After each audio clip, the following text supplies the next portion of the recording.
question. How much total time do you need with them? 10, 15 minutes. 10, 15? Okay. All right, thank you. I'll call you back. Is this job that miserable? What does that mean? We have an interview with Vinatieri. You just heard it. You just heard it live. We have an interview with Vinatieri. That was the Colts PR guy. Basically, I assume everybody and their mom wants to talk to Adam Vinatieri today. Sure. He just broke a record that's never going to be broken. Let's get to it. Ladies and gentlemen, joining me now is a man from South Dakota. He's an Italian. He played in Amsterdam. He played in New England. He played in Indianapolis. And now he sits atop the points mountain as king in the history of the NFL. Nobody has ever scored more points than this man. Nobody will ever score more points than this man. The Paisan, the old ass Adam Vinatieri. Hey! Thanks for having me on. Hey, thanks for sneaking us in here. I tell you what, I saw your top of the mountain thing yesterday. I literally had to watch it about 3 or 4 times. Laughed and cried the whole time. It was awesome. I had to make the Italian bulldozer job. I had to get the Italian side. You know what I mean? You're quite a paisan. Yeah, I love it. Yeah. The only thing I wish it wasn't had like 3 parts, so you wouldn't have to like scan to the next one and listen to it. I wish it could have. I wish the social media needs to figure out a way where you can do a 5-minute piece and not have to like cut to the next one, to the next one, to the next one. You know what I mean? That's on Twitter, Vinny. That's on Twitter. Instagram has the minute. I know. I'm just saying. They need to figure out how. Anyway, keep going. I want to let you know there was a lot of conversation about what photos went into that video. A certain shirtless photo was definitely almost in there, and I pulled it out. Ooh. Well, that's when I was a whole lot younger, less gray, and probably body fat was probably at least a solid 5 to 7% less at that point. How's your body feel now, man? You just battled through a groin injury, which is a nightmare of an injury for a kicker because it just nags and nags and nags. I saw it the week before. I knew something was wrong with you. I was in the stadium. I did that old man kicking thing. I saw you hitting balls in warm-ups. The balls were flying ugly. Then you came out late out of halftime, and I knew something was wrong. I was like, Vinny's hurt, and then it came out you had a groin injury. They worked out other kickers, and then you still battled through and did that. Was there any way you were going to miss that Oakland Raiders game? Well, 2 things. First and foremost, Aaron Burrill, our physical therapist, did a fantastic job. We worked long and hard hours all week long to get it under control and to get it good enough to go. And I tell you what, I know you've always mentioned that I'm a pretty competitive guy. I sat in the training room, looked out the window, and watched 3 guys try to battle to take my job for a week. And I tell you what, that above anything and everything probably told me there's absolutely no way I'm not going to play this weekend because, with all due respect to all them guys, I didn't want to be standing on the sideline watching somebody else do my job. So it was, a collective hard work between the training staff, Aaron, I guess myself too, to make sure we were ready to go. But I was very, very happy to be able to go out there and be able to kick yesterday.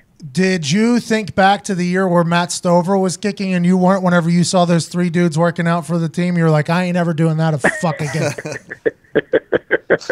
Yeah, well, I don't know if I was thinking that, but yeah, it was kind of the same kind of feeling. And they're laughing at me. Aaron's telling me to get away from the window and come over and get some treatment. And I was trying to. If I could have, I probably would have went outside and did some push-ups right next to him just to show off. But I didn't.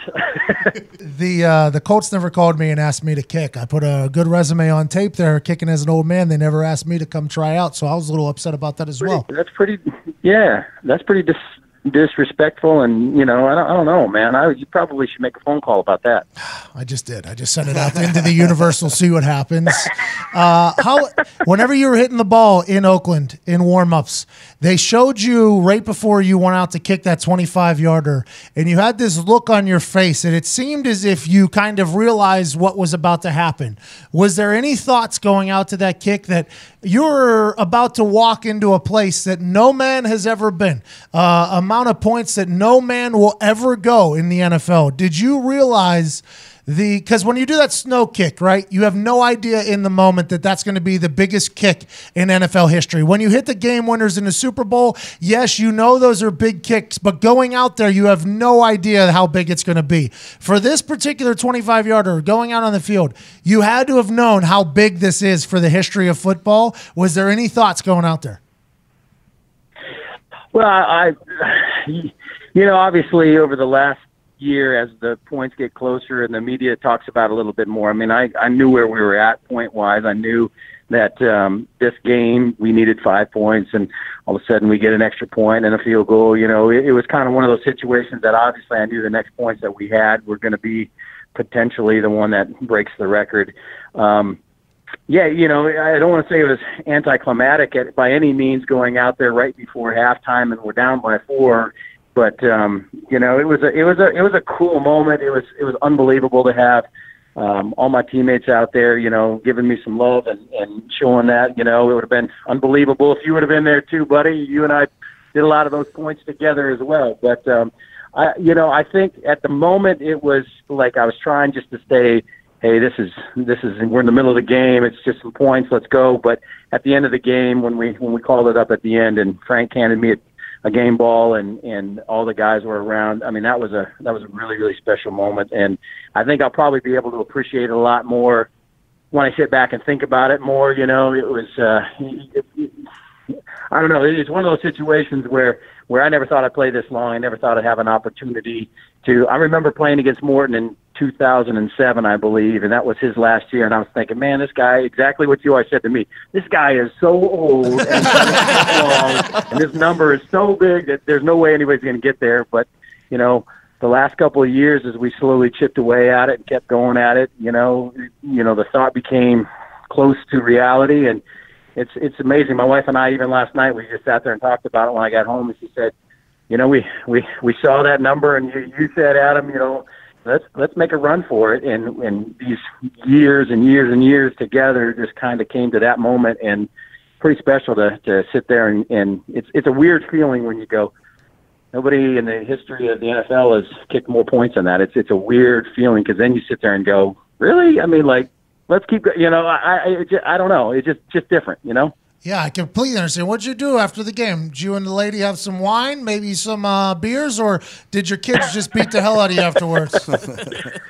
This is how special my family is. After the game, they went and made a bunch of signs and decorated the house and did a bunch of stuff. So at about 2:00 in the morning when I get home, my wife hears the car come in and she gets all the kids up, so they're all there when I got there. And hey, Dad, congratulations! It was a wild moment. It was pretty special, just being able to, even though it's 2:00 in the morning, they should be sleeping. They got school tomorrow. For them to come and give me a big hug, and it just shows the commitment that not only, I mean, obviously as a football player, you know what you have to do, but the commitment that your family goes through as well over all these years to support and do all that stuff as well was a pretty awesome thing. Was there any thought right after you kicked that ball, take the cleats off, tell everybody to suck it, and walk right out of the stadium?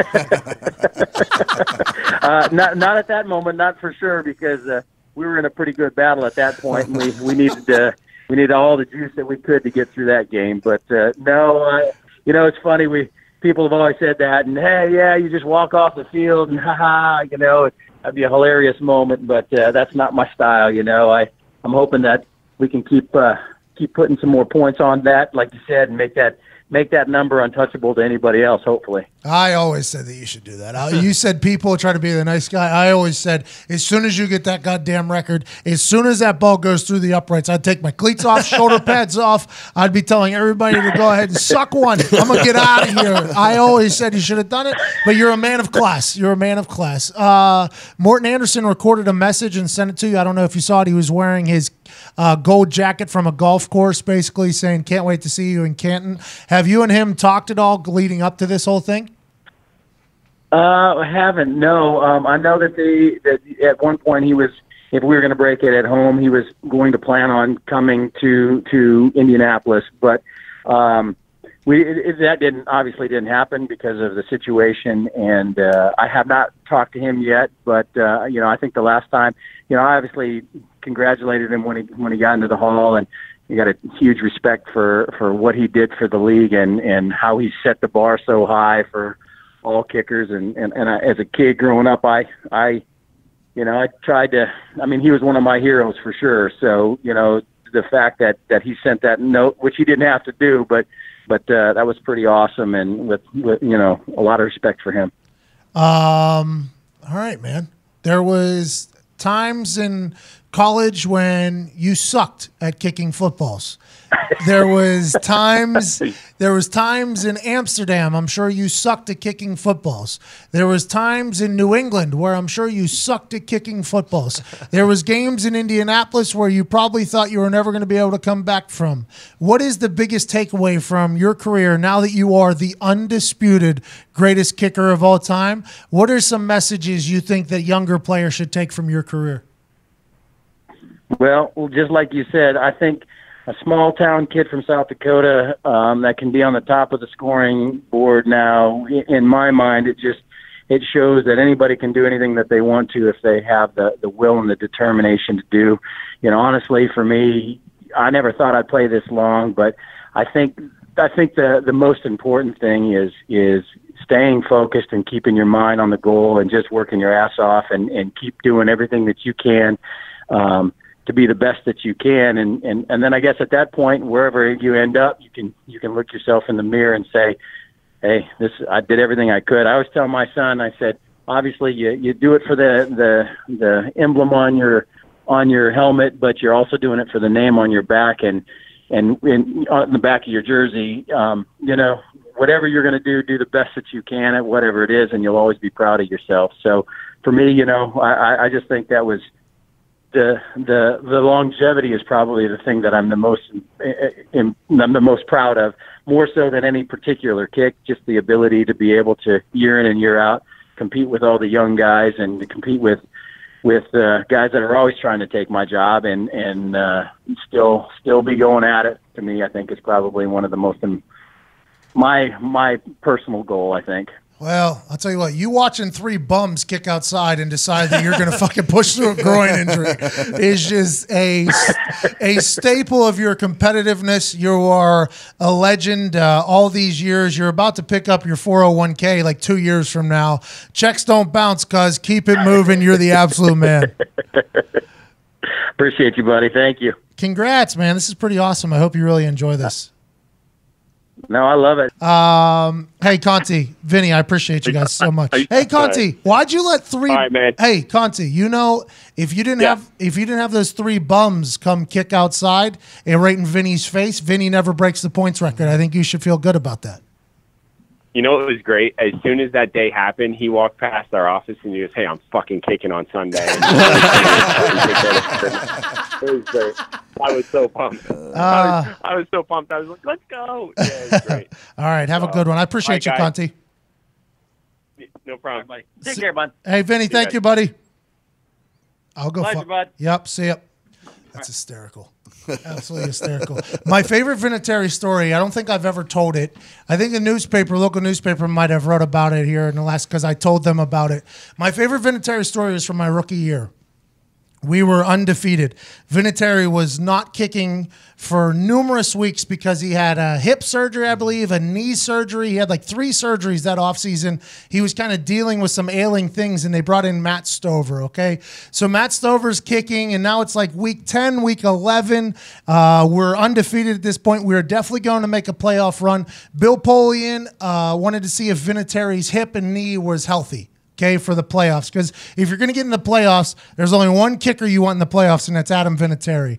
So Vinny and Aaron Burrill, the guy he gave credit to for getting his groin back together, were working every single day to get Vinny back healthy enough to kick. Matt Stover fills in for like 7 weeks there, kicking well, whatever it is. Vinny, though, just working. He's at every single practice. They didn't put him on IR. Everybody was wondering why they're not putting Vinny on IR. He's taking up a roster spot, but we're undefeated, so it's not that big of a deal. It's all because in the playoffs, you want Adam Vinatieri kicking balls for you. That's what you want. So he's not on IR. He's not on IR. Week 10, maybe week 11 or 12, something like that. Vinatieri is now healthy enough to kick balls. He had been kicking by himself with Aaron Burrill away from the team. Now they want to see if Vinny can kick with the team. Let's see if he's back for full thing. So our special teams coach name was Ray Richleski, a guy that was in way over his head. He comes into the special teams meeting, which happens every single day, every single morning. He comes in, he goes, today we are going to have 2 kickers out there. It's not a competition. It's not a competition. Matt Stover, who's our starting kicker and has been doing a great job. Matt, you've been doing a great job. He will kick first from the spot. Then Adam Vinatieri will come and kick from the same spot. We'll do that for 10 spots. It's not a competition. And everybody looks around like, this sounds like a fucking hey, this sounds like a fucking competition, right? And I'm a person who's been to kicking camps before. This is exactly how a kicking competition works. Is this spot, you go, I go. You go, I go. Stover goes first. So that meeting ends and everybody's like, okay, Vinny's back. Vinny was very much loved by the team. Matt Stover was kind of the reason why the kicking stereotype is the kicking stereotype. Kind of off by himself, kind of a nerd, kind of flaky. He was a nice guy to me, very nice guy to me, but very much he and I would never hang out, ever, okay? So everybody's like, oh, Vinny's back. Everybody's excited. Like, Vinatieri's back. Here we go. So we're walking out to the practice, and Justin Snow, who's the long snapper, looks at me and goes, why are you so relaxed? I was like, oh, this is awesome, bro. The two greatest kickers of this generation are about to have a kicking contest. He said, yeah, and you're right in the fucking middle of it. Have you thought about that? I was like, oh, no, I haven't. He's like, yeah, one bad snap from me, one bad hold from you. We're fucking over a legend quickly. I was like, oh, why are you so negative? Why are you putting that in my head right now, Justin? So he's like, well, that's something to think about. I was like, no, I don't want to think about that. I just want to think about, hey, I'm right in the middle of this, right? So then we get out there for the field goal period. It's the first fucking period of the day, okay?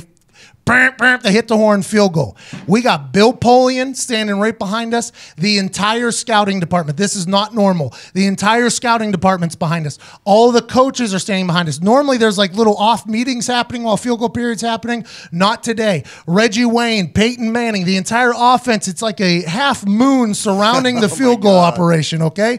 So then I start looking around, and I look at Snow, and Snow's like, see? This is the fucking night. Everybody's going to see this. I'm like, oh, this is awesome, right? So the first one, Matt Stover's up, and I've told a story about how Matt Stover kicked. Matt Stover has a full conversation with Matt Stover before every single kick, like 1, 2, 3, 1, 2, 3. Come on, Matt, for Jesus, and then he kicks it through. It was a 20-yard extra point was the first kick. Matt Stover kicks it through. Nothing from the crowd. Okay.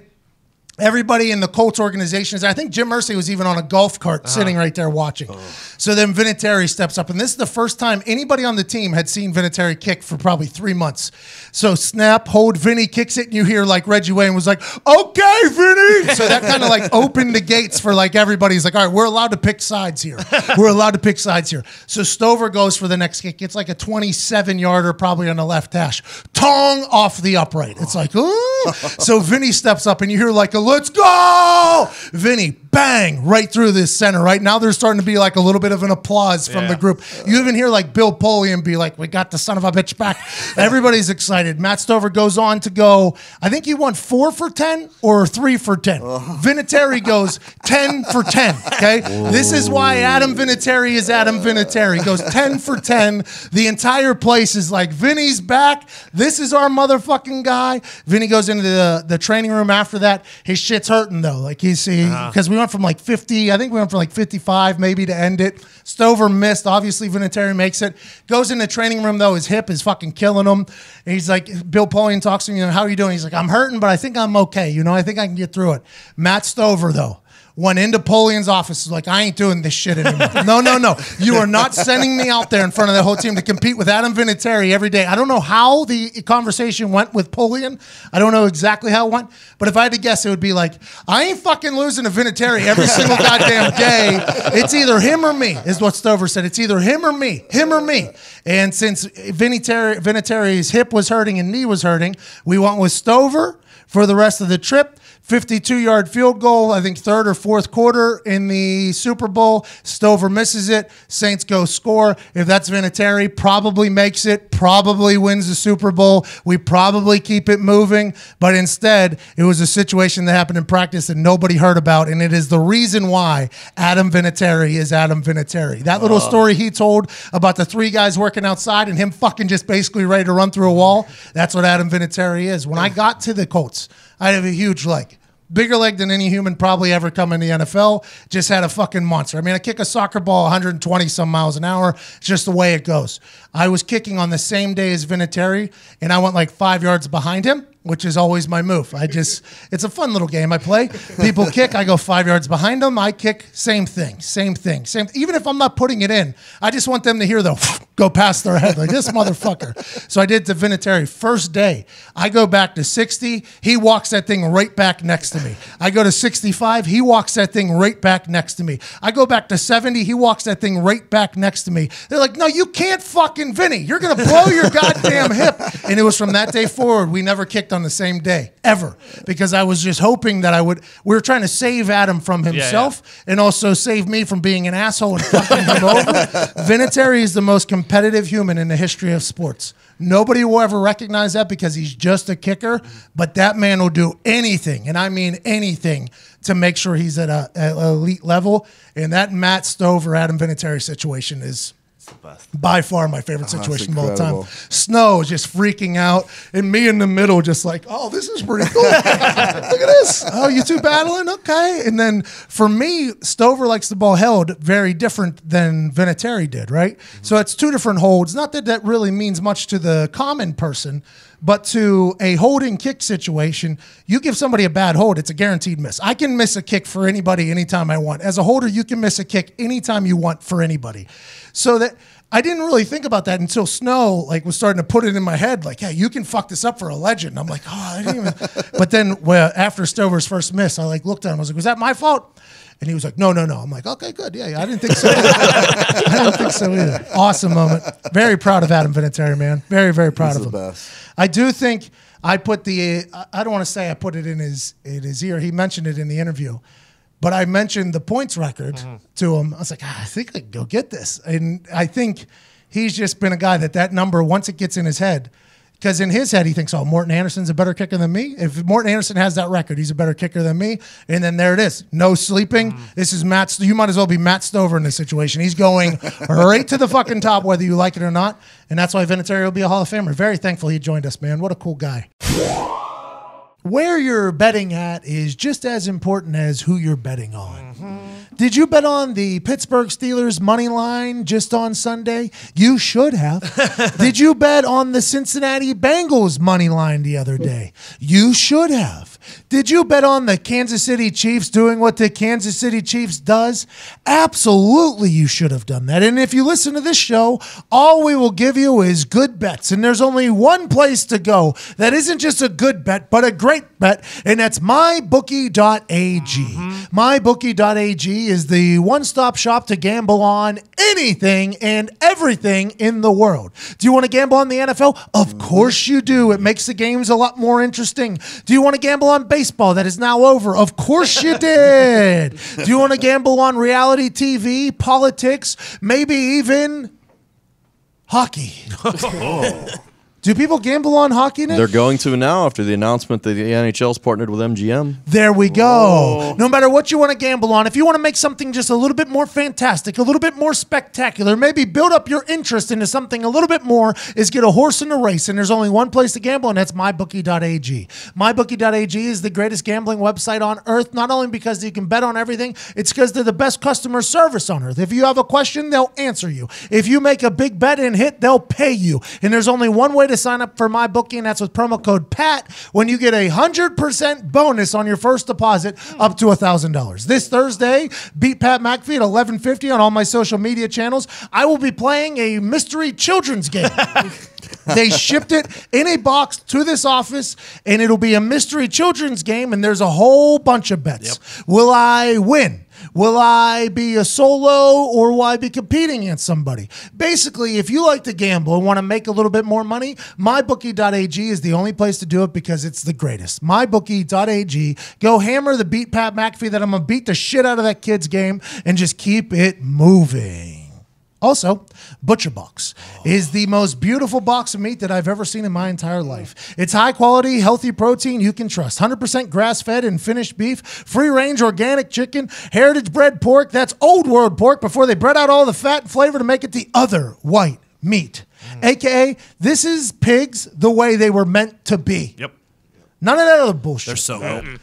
Butcher Box is incredibly convenient. It's delivered right to your door on dry ice. Free shipping anywhere in the 48 states. Sorry, Alaska and Hawaii. It has unbelievable taste. There's a huge difference in taste between animals raised on pasture and those fed grain in concentrated animal feedlot operations. Don't take the concentration camp animals, take the pasture-fed animals. It's exclusive, hard to get. Outside of Butcher Box, this type of high-quality meat is hard to find. For those who live in food deserts, it is near impossible. For those who live in big cities with expensive supermarkets, i.e. Whole Foods, our prices and varieties are hard to beat. Get $20 off plus free bacon in your first box by going to butcherbox.com and use the code PAT at checkout. ButcherBox delivers healthy, 100% grass-fed and finished beef. Their meat is so damn good, your taste buds will do absolute backflips. And you don't have to go anywhere. It gets delivered right to your door. I don't know what meat's good. They do. Yep. I don't know where to go. ButcherBox.com, promo code PAT. Get $20 off and free bacon for the best meat of your life delivered right to your door. This is the season to have great meat in your mouth. ButcherBox.com, promo code PAT. Hello, it is Tuesday, October 30th, one day before the spooky, daunting Halloween. You know, there's a big push to move Halloween to the third or fourth Saturday of every single month. There's a lot of parents that are sick of taking their kids out on school nights, taking them trick-or-treating. Halloween is October 31st. Yes. Move the trick-or-treating to Saturday if your neighborhood wants to be soft. But don't be attacking everybody just because you're soft. Those nights going out on a school night used to be the best. Used to be the absolute best. Going the next morning. What you guys do last night? Oh, TP'd 14 houses. Grabbed some candy. Went to the rich neighborhood. Got some real big candy bars. At one point, we were even rollerblading behind a Jeep Wrangler. I mean, it was a good night last night. And those tales will be gone if they move Halloween. Now, granted, everybody had their Halloween parties this past weekend, and it was one of those things where you scroll through the internet, and I feel like people are getting good at Halloween again. Halloween got real lazy there for a while. Halloween got bad for a while. But now with social media, the resurgence of Halloween costumes being good has had to come full circle. Diggs, you had an incredible party this weekend. I'm sorry I couldn't make it. It's okay, I did. And your resurgence of costumes is strictly, I think, due to Instagram. And it's literally the Super Bowl for Instagram models. Like it's the Super Bowl for them. It's a lot of pressure now because you know your picture is going to be blasted everywhere and judged. And judged. Yes. It's not just going to be blasted. It's going to be blasted and judged. Diggs had a party this weekend. Everybody was there. I couldn't make it because Block Dad had a gig. I saw that. That was insane. I had to go to Block Dad's gig. You and Sam look good, though. Those were some good costumes. Yes. Appreciate that. Shout out to the Colts. I stole that mask from them, and now that'll probably be my everyday costume if I ever want to go out in Indianapolis. It was awesome. I broke a sweat early, though, with that mask. And it was a rough night because my dad did a gig in this little seedy bar. It was like sounded good, by the way, though. I didn't know he was part of the band. My dad crushed. My dad, Riders on the Storm, you know, because when Ryder called in from South Dakota, remember that? My dad crushed it. And I've been listening to him sing that song in a car now for a long, long, long time. I was raped into listening to that thing my entire life, basically. And then on Saturday night, my dad was supposed to be a musician. Well, he was supposed to be a stuntman. And then and a SEAL. He was supposed to be a stuntman first. Decided not to due to my brother being in my mom's stomach. So he was supposed to go to Hollywood whenever he was 18, and he was going to go become a stuntman. He's like, I'm dumb. I'm athletic. I'll do whatever you need to do. He accidentally impregnates Sally McAfee. Happens. I don't know if it was, I don't want to call my brother an accident, but let's assume when they're 18, 19 years old, having a kid with no real stable foundation, that was an accident. So then he can't go there. So then he's like, you know what? I'll join the military. I'll be a Navy SEAL. My dad takes the test to become join the Navy. His hearing was too good. Too good. They thought he was crazy. They didn't let him in. My dad had the headphones on. There's an ear test, a classic ear test everybody gets in a physical, where you hear like a sound and you're supposed to raise, if it's in your right ear, you're supposed to raise your right hand. If it's in your left ear, you're supposed to raise your left hand. My dad was raising like his right hand and then his right hand again and his left hand, like and they were like, sir, there's no sound coming. My dad's like, no. I heard the sound. And they're like, no, sir. I'm sorry, you failed the test. So my dad failed the physical, actually, to get into the military. Finds out 10 years later he has like this acute hearing, like superpower. He was hearing the sound in the fuckers next to him. The headphones in the guy next to him. You would have been the greatest spy of all time. Of all time. That You would guy, have been here to every conversation. just like in those QVC, those ear things you put in. I saw it at Walgreens last night. I almost pulled the trigger. you should've. Oh, I know. Dude, I go to that as seen on TV section of All the Walgreens time. every single time I walk in there. Brett Favre lives in there. I mean, that is Brett Favre. The copper thing is everywhere. And I can't say that I haven't purchased all of them. That Brett, I'm like, well, Brett Favre, that guy took a lot of beatings, took a lot of pills, drank a lot of alcohol. If he's feeling good with this fucking thing, that has to help me out. But it doesn't. By the way, it's all a bunch of bullshit. That's neither here nor there. So I got the ear thing the one time. It didn't work, though. It's not like just like a megaphone thing. It doesn't work. But my dad was supposed to be a musician. Loves music, but he'd always just started working. Then he became a truck driver right after that. He's always worked. And now that he lives out here with my mom and they have their little business blossoming, he's become a full-time musician, basically. And it's much to the chagrin of my mother. Because my mom has to deal with him practicing the guitar as if he was a teenager in the living room. All he does is play all the time, and he's a big-time singer. And he started going to this one guy for like lessons, you know, because my mom was like, if I have to listen to this, at least get fucking better. So Sally sends him to this guy who's giving him like guitar lessons. He's learning how to play better, and this guy has a band. Okay, so my dad never asked, I don't think, and I don't think this guy ever expected. But then as my dad continued to hang out, the band would have practice there, and my dad would be there, and I think my dad just kind of fell into the band, just kind of fell into it. And every year he does one gig, and it's his Halloween party, and their whole thing was dead musicians was this Halloween party. Nice. So my dad dressed up as Morrison. Jim. Van Morrison? Jim. Morrison. Jim. The Doors. The Doors. Yep. I don't know who Van Morrison is. Brown-eyed girl. Didn't do that one. But he could have. Yeah, it's in his range. That is in his Yeah. range. He could have done that. I'm surprised he didn't. So I'm going to request it next year. okay, good. So he did Jim Morrison, and he had chaps on. My dad was wearing brown leather Hysterical. chaps, wig. This is the same man, by the way. Assless? That is, all chaps are. This is the same man that whenever he saw me get my ears pierced in high school, he didn't talk to me for 2 weeks. Our house is literally 200 square feet. He refused to talk to me in our same house because I had ears pierced. He loves Prince. That guy wears heels, makeup, loves Prince. Loves Kiss. They literally paint their... Loves Morrison, who's got this long hair. Wouldn't talk to me for 2 fucking weeks because I disrespected the family, he said. On Saturday night, he looked and sounded the part. I was so proud of. I was losing my mind. But I knew going into, and this is not me sucking my own dick, but I was rolling right into my demo there, into that bar. So I had to go in with a good costume, and that Colts mask was just staring at me. And I'm like, I have to wear that fucking thing. And then Sam was like, oh, I could be an old lady. I was like, all right, let's do it. And she went in there and she started decorating her face, drawing lines in there.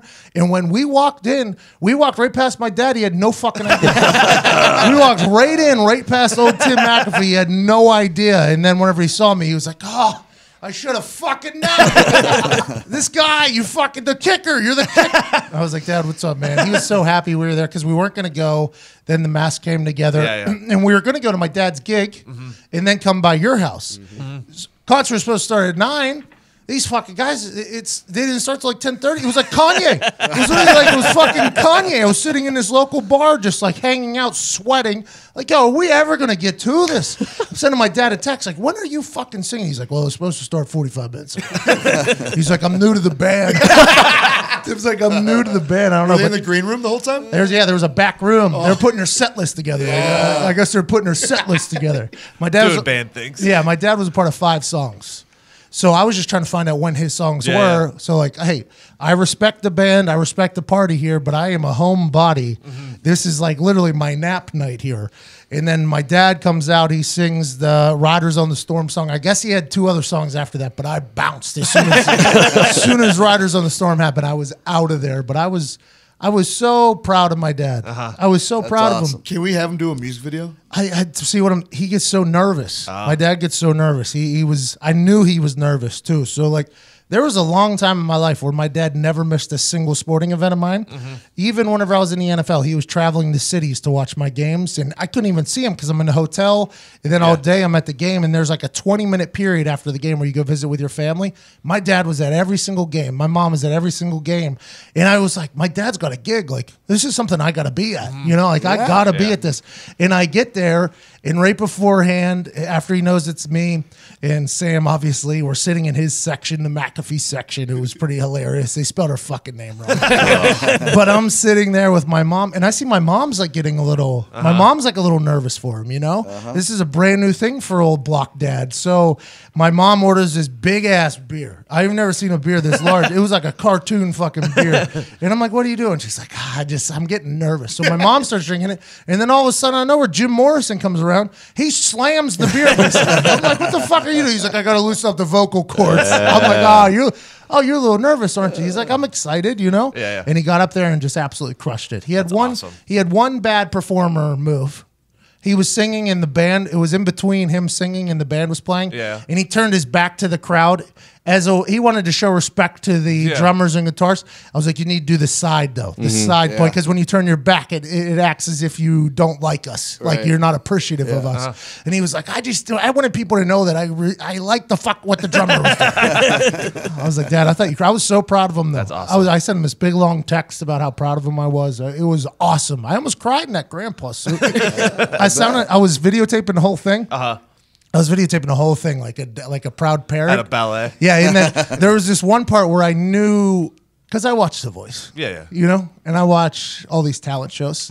And when people sing, you can tell if they're like holding back or not. Like you could tell. And there was this one part, Tim was letting her loose. And I was like, let's go! It was echoing through the whole fucking thing. It was like, I almost like cried. It was a really, really cool moment.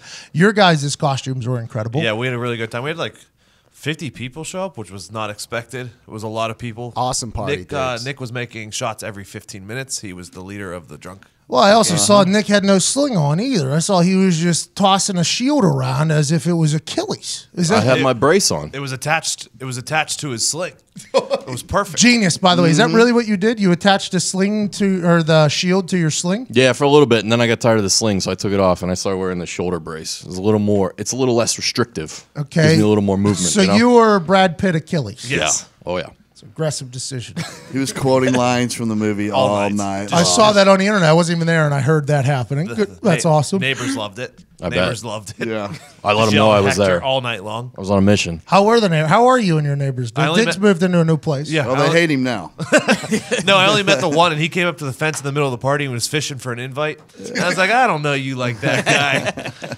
But he was like, so the neighbor comes over. He's like, "Oh, it's a fun party over he's like, there." it looks like you guys are really having a cool group. And I was like, yeah, sorry, we were going to tell you we were having a party just to let you guys know, like just so you didn't get mad. He's like, no, it's fine. I don't work till 3 p.m. tomorrow. I got the night shift tomorrow. And I was like, Okay. and cool. he's drinking a Coors Original, and he's like, if you need any firewood, I can bring some over. And I was like, okay. He's the older guy. I wish you would have called the cops immediately. Right after Diggs doesn't invite him. Hey, you hear the fucking assholes next door? I just told them I could come, and they chose not to. He's probably like 55. Oh, He's a you nice should have guy, let him though. come in and meet I know. Coach. I loved it. Dude, my dad was at the fence talking to him too. So I saw Diggs's IG story. I was keeping up with the whole thing because the plan was, like I said earlier, we're going to go to Block Dad's gig, watch him sing a couple songs, and then come right over to your party. Surprise, we're here. Yep. This is going to be awesome. Nobody in the world would have expected us to show up at your party, Nope. by the way. Just like nobody expected it. Not even my parents expected me to show up at my dad's thing. So it was going to be like a bing, bang, boom. So I'm following along on the IG story, and the first one I see is fucking Coach Diggs dressed up as himself. As himself. He dressed as Coach Diggs. He got a Coors Light shirt, so he had a Coors Light sponsor, and then he had engraved Coach Diggs on the top left and an Italian-American flag on the top right. I want to let you know, this almost changed my entire night. It almost changed everything. I almost came and started drinking. I'm on a keto diet. I got a lot going on. But if Coach Diggs is dressing up as Coach Diggs, I am fucking all in. It was so Classic awesome. Coach shorts. He kept blowing a whistle all night. I just wanted to line up and run sprints. He had a couple huddles going. Yeah, three too. times he called the party in and gave a speech. Like, How did I miss it? It was awesome. I am so angry that I missed that. We need to do something with Coach Diggs. I know. What does he do? Is he still He working? runs the water authority for Plum Borough. So Italian. Just runs all the water. You don't pay your meter. He shows up at your fucking house. With a whistle. Excuse me. Drop it, give me 20. Bro, I want to send Coach Diggs on like a trip. I want to send him on a trip and just film it. The guy is the best. He's the most electric human I've ever seen in my life. He's just like your dad. He's always him. Always on. him. Always on. I fucking love I was him. with him for the golf tournament that one time. Oh, yeah, you guys played that together was the fun with Block Dad and Coach. Oh. And it was the greatest thing. Them coaching me the whole time. The 4 downs of golf. Made me a better golfer, though, to be honest. Todd, you were John from Georgia. Yeah. Genius. Yeah. Absolutely genius. Yeah. Did you talk like him all night too? I did when I first walked in because other people didn't know. So I had a name tag that said John, and I was like, "Well, only the people that know are going to know." Only the So I people made that matter know. Marnie wear a name tag that said "whore." 'Cause who would John bring? He would bring a whore. I'm very excited that you guys followed through with Marnie just wearing a whore name tag. Kept going to the iPad trying to play Haggard. Play me some fucking Haggard on the way out. That's Foxy love. was a great Mason Ramsey. Dude, unbelievable. Yeah. Internet enjoyed it. It Did was Mason easy to put together too. Did Mason help you get laid or? So listen to this, guys. Yeah. Sunday morning, I'm still asleep. Boom, phone ringing. This is what wakes me up. Pat McAfee FaceTime. Yeah. He goes, "Hey," I'm like, "What's up?" He goes, "Did Mason Ramsey help you get laid last night?" And I start laughing. I'm laughing. And then he starts yelling into the phone, "Anybody in there? Anybody in there?" Hey! And I'm like, no one's in here. It's just me. You just woke me up. What else was in your bed? Yeah, because he was in his bed. He was in his bed. And Yeah. it was very dark. So I was Pitch like, black. I didn't know if he was lying to me because he has to answer when I call. Literally Yeah, has to yep. answer. Yeah. I'm in a fun situation where people have to answer when I call. So no matter what I want to do, you have to answer. And it's pitch black. He seems so tired. He's out of his disheveled. rattled. It's already like 10:30 by this point. It's halftime of the Jacksonville game. Halftime. We were up. Already up. So I'm calling over there. It's pitch black, and I'm like, oh, maybe Foxy has somebody in there. So I literally start screaming into FaceTime, "Is anybody else in there? Show yourself. Let me hear it." And I just hoping I'd hear like somebody like a little chuckle in the background, and I would have fucking lost my shit. I would have been like, Mason Ramsey is bringing Evan Fox out of this 5-month drought. This dude, Little Hank, is a legend. Little Hank can't even do that. There was something. What was in your bed? Yeah, I had a half-eaten piece of pizza in there. So Attaboy. that's where the night ended. That's Mason Ramsey's future. You should have grabbed some like meth, maybe. Yeah, it's like a bottle of Jack laying with me. I thought it was an incredible costume. Thank by you. My alarm went off at 9:28 on Sunday morning. My girlfriend's like, "What the fuck is your alarm going off for?" I was like, "It's football day, baby. Let's go. Let's go. We got a London game." We are in London, man. Are you kidding me? Ty, what'd you do this weekend? Anything? Well, I showed up a little late, so I didn't get like the Instagram picture and Oh, everything. hey, now, by the way, that's kind of a new thing, by the way. If you show up past the social media blast We did time, as soon as everyone got there. yeah, you kind of miss out on everything. Well, and- I would never would have known you were there. Yeah, I mean, I had to get caught up too so quick because like if you get there an hour late, everyone's kind of already pretty well oiled, and I was like, all right, well, this kind of sucks if I'm the only person who's not boozed up here. So you just have to start hammering the shots quick. But no, it was a fun night. I was You're very kind of gottish. yeah. He was a fire chief, and he had an incredible fire chief mustache. I mean, the original idea was I was going to go as Matthew McConaughey from True Detective. Of course. My girlfriend didn't want to go as a dead naked hooker. So that kind So of what's her deal? yeah, no. So Hey, what's her deal? So we ended up going back to the mall, the Spirit, and we were in there for 2 hours on Saturday. And Evan, we saw Evan. I saw Ty in there. He was miserable. Eventually, dude. I was just like, listen, I don't care what we 2 fucking go hours? as. Yeah, I like an hour in, I was like, all right, I need a timeout. I'm about to kill someone in here. So What was the runner-up? There was no runner-up. I was just like, I don't care. Just fucking pick something and I'll wear it. It doesn't matter. But no, I was very impressed. Diggs got a very humble abode, nice house. Next day, I was going to leave at noon. Nick's keys were still in the front door. So Achilles. yeah, it was a bit of a runaway. Achilles, we had a little bit of a runaway. Those shots, man. It was a great party, except for one of our buddies threw up in my bathroom sink and clogged it for a day and a half. Who? Oh boy, Riggy. Reggie was hurt. That's Pittsburgh Zito. Yeah, it's Pittsburgh Zito. I wish Frat would have done it. Him as Barb was phenomenal. Oh my God. I'm very upset that I missed it. Now, granted, by the time the thought was, because we left Block Dad's gig at midnight. It was like 11:30 or midnight. Yeah, we You guys would have been gone by then. Yeah, around 1 is when people left. Well, no, I'm talking about gone. No, I mean like it was pretty much Yeah, but in my head, I'm talking like humans. Trash. Because I was watching IG stories and I was like, I don't know if we roll in there right now. I don't know if now's the time. I love the fact, though, that old John from Georgia and his whore girlfriend, it took you guys, 7 minutes to find your costume? Yeah.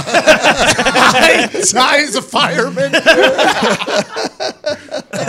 Beautiful. Obviously, Gator was there as well. Gator. Yeah. Gator, did you have a good time, or were you dressed up as? So I went as the quickest shot in the West. So I was a cowboy with 2 holsters of Jim Beam on me at all times. Oh. Didn't even get into the Jim Beam because I was succumbed to the shots that were poured every 15 minutes. Yeah. And then I made a nice Irish goodbye at like 10:15. That was a good move. That's a great move. The Irish goodbye is a good move. I love that move. I was trying the entire time to figure out how I could do it at my own party. Just gotta go to sleep. But then you got to worry about everything else happening at your house. You Still. just got to call the police on yourself. That's the only way, it's the only way you do it. Act like you're the neighbor. Hey man, there's a fucking Huge fucking Some asshole's yelling Hector every fucking 10 minutes. Who owns the house? Some dickhead with a fucking beard and his dad's wearing short shorts with his name on it. Talk to the dad. Wow, that conversation's incredible.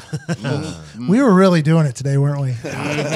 You listeners are so lucky you get to listen to a dumbass who's speaking to a microphone. And if it makes you sick, maybe you want to shit, there's only one way to make your shit better, and that's by getting a bidet. Yes, bidets used to be that for the rich and famous, but no more. The butthole cleanse that can change your life is now affordable for everybody thanks to Omigo. Omigo, a revolutionary toilet seat replacement. Are you anal about cleanliness in a bathroom? What if I told you I could change the way you poop? Have you ever really thought about wiping with toilet paper? Like really thought about it? Think about what you're doing. You're taking a piece of paper, putting it on your fingertips, dipping into the oil, and trying to hope it doesn't end up on your fingers. Also hoping that it becomes completely clean so you don't have to walk around with monkey butt all day. You don't want to waddle. You don't want to be like, you know what? My wiping patterns are good, but they're not great. 30 minutes after I wipe, I tend to have a little bit of an itch down there. It's not completely clean. What do I got to do? I got to deal with this for the rest of the day because I'm sitting down, I'm at work, I'm at school. Maybe I'm away from the house. I don't want to take a full shower. I ain't got time to get the hair wet and have to dry the hair again. There's only one answer and one answer only, and that's a bidet from Omigo. It washes you in all the right places. You can adjust the water temp, position, pressure, which is a big deal. Some like it rough, some like it soft. You can pressure the width, the movement. It's just like you took a shower, but it only underneath in the area you need cleaned up. It's a heated seat. It has a night light, Zito. Oh, yeah. Love it. Soft closing, air dry, remote control deodorizer, carbon filter eliminates all the odors. Change the way you poop today. Save trees, water, and electricity. Say goodbye to TP. U.S. alone uses 36 million rolls of toilet paper in one day. Wow. That's a lot. It's a waste. And you're probably a big part of that, you listener, right now. But your life's going to change just like our life has changed at this office because Omigo has given us bidets for the office. And have our buttholes ever been happier? Nope. We're saving trees. It's clean and safe, automatic self-cleaning, on-demand silver ion sterilization. It's quick and easy. Install yourself in just 20 minutes. The installation I thought was going to be much more difficult than it actually was, by the way. A dummy like me can do it. A dummy like you can do it.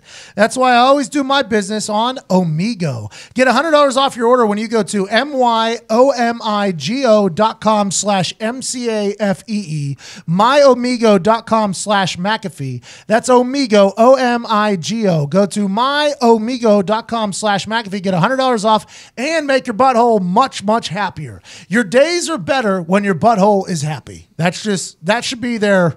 Amen. Yeah. That should be their tagline. Print actually. The future seems weird at first. Let it be weird and enjoy the hell out of it. I'm telling you, I'm a man's man. Everybody knows that. Yeah, of course sure. I wear jorts. I don't watch no Disney movies. I don't do none of that. I'm a man's man. I eat meat. I keep it moving. Wings, beer, pizza, keep it moving. But what do when I sit down and poop? Bidet. I bidet the hell out of my butt right now. And there ain't nothing wrong with that. I want to let you know that. You are no less of a man if you bidet your butt. You're just a cleaner, happier one. And that needs to be something you need to experience today at myomigo.com/McAfee. Get $100 off. By the way, quick recommendation. I did watch a cartoon movie last night in between the 4 o'clock games and the late game. Coco, good movie. Oh, Smallfoot also good. I got a couple recommendations. Ferdinand, another banger. Yep. Things to think about. Speaking of things to think about, here's a thought-provoking conversation from earlier. We had 2 people make an appearance at TwitchCon. Yeah. Oh, I'm truly jet lagged. I know what it means now. Yeah, you guys were Twitch-conning people into thinking you're gamers. The thought of every time I saw you guys were just drinking. This was just a nerd. This was a nerd party in California. They get down. They get down over there for sure. Yeah, I mean, first of all, I walked in to this second party on Saturday, and I looked around. A lot of lines. First of all, it was LineCon. It wasn't TwitchCon. I'm serious. It was terrible. A lot of lines in the video that. Can we talk about TwitchCon? Can we talk about TwitchCon? Yeah. So what is it? TwitchCon is this thing in California where everybody who is a partner with Twitch. So it's affiliates, community, and partner. Yeah. Yes. So it's like everyone that's involved with Twitch. Mm-hmm. Okay, so you guys get invited. They don't pay for it though. We had to pay for it. Yeah. Which is very interesting on Twitch to do that, isn't it? Yeah, oh yeah. We build your site. All the partners build their site, and we have to pay to go hang out. That would be nice. It would, wouldn't it? Wouldn't it? Well, granted, we're pretty small fish in the whole Twitch pond. But For now. Not anymore. Not anymore. So you guys fly out to San Jose on Friday, and I followed along on Zito's IG story. It was basically him just drinking in different places the entire time. Yeah, so I was trying to get my inner Vince Vaughn. So like, you just got to be like extra like loose at all times. Internship. Yes. Now we're saving lives. Okay, let's talk to Connor. Started in a blender. Okay, so you guys go over there. We go over there, yeah. First time in California. First time, how did you enjoy it? It's pretty cool. Love the landscape. It was good to see hills again. Yeah. In the grasslands of Indiana, they've treated me well, but it's nice to see a little mountain here and there, you know? It is. The Flatlanders don't fully understand that whenever you can't see in front of you or where you're around something, it's not a bad feeling. It's actually a pretty interesting feeling of living. Yeah. You know what I mean? Oh, yeah. So you guys go to San Jose. Is there any Twitch meetups? Did you guys play video games with anybody notable? Like anything happen? Or was it just strictly the IG story of you guys drinking in different places with Twitch t-shirts? No. We weren't just drinking. Okay? We were shaking hands. Yep. Kissing with the babies. bartenders. No. These bartenders were terrible. Pull out of your first of all. pocket. Yes, this morning you come and I said, Oh, yeah, what hold did you do on. there? He's got like 100 business cards here. They were mingling. Yeah, we were mingling. We got a bunch of guys that want to play some Fortnite with us, which I guess we'll get back into. So it's kind of like YouTube where you play on theirs, you play.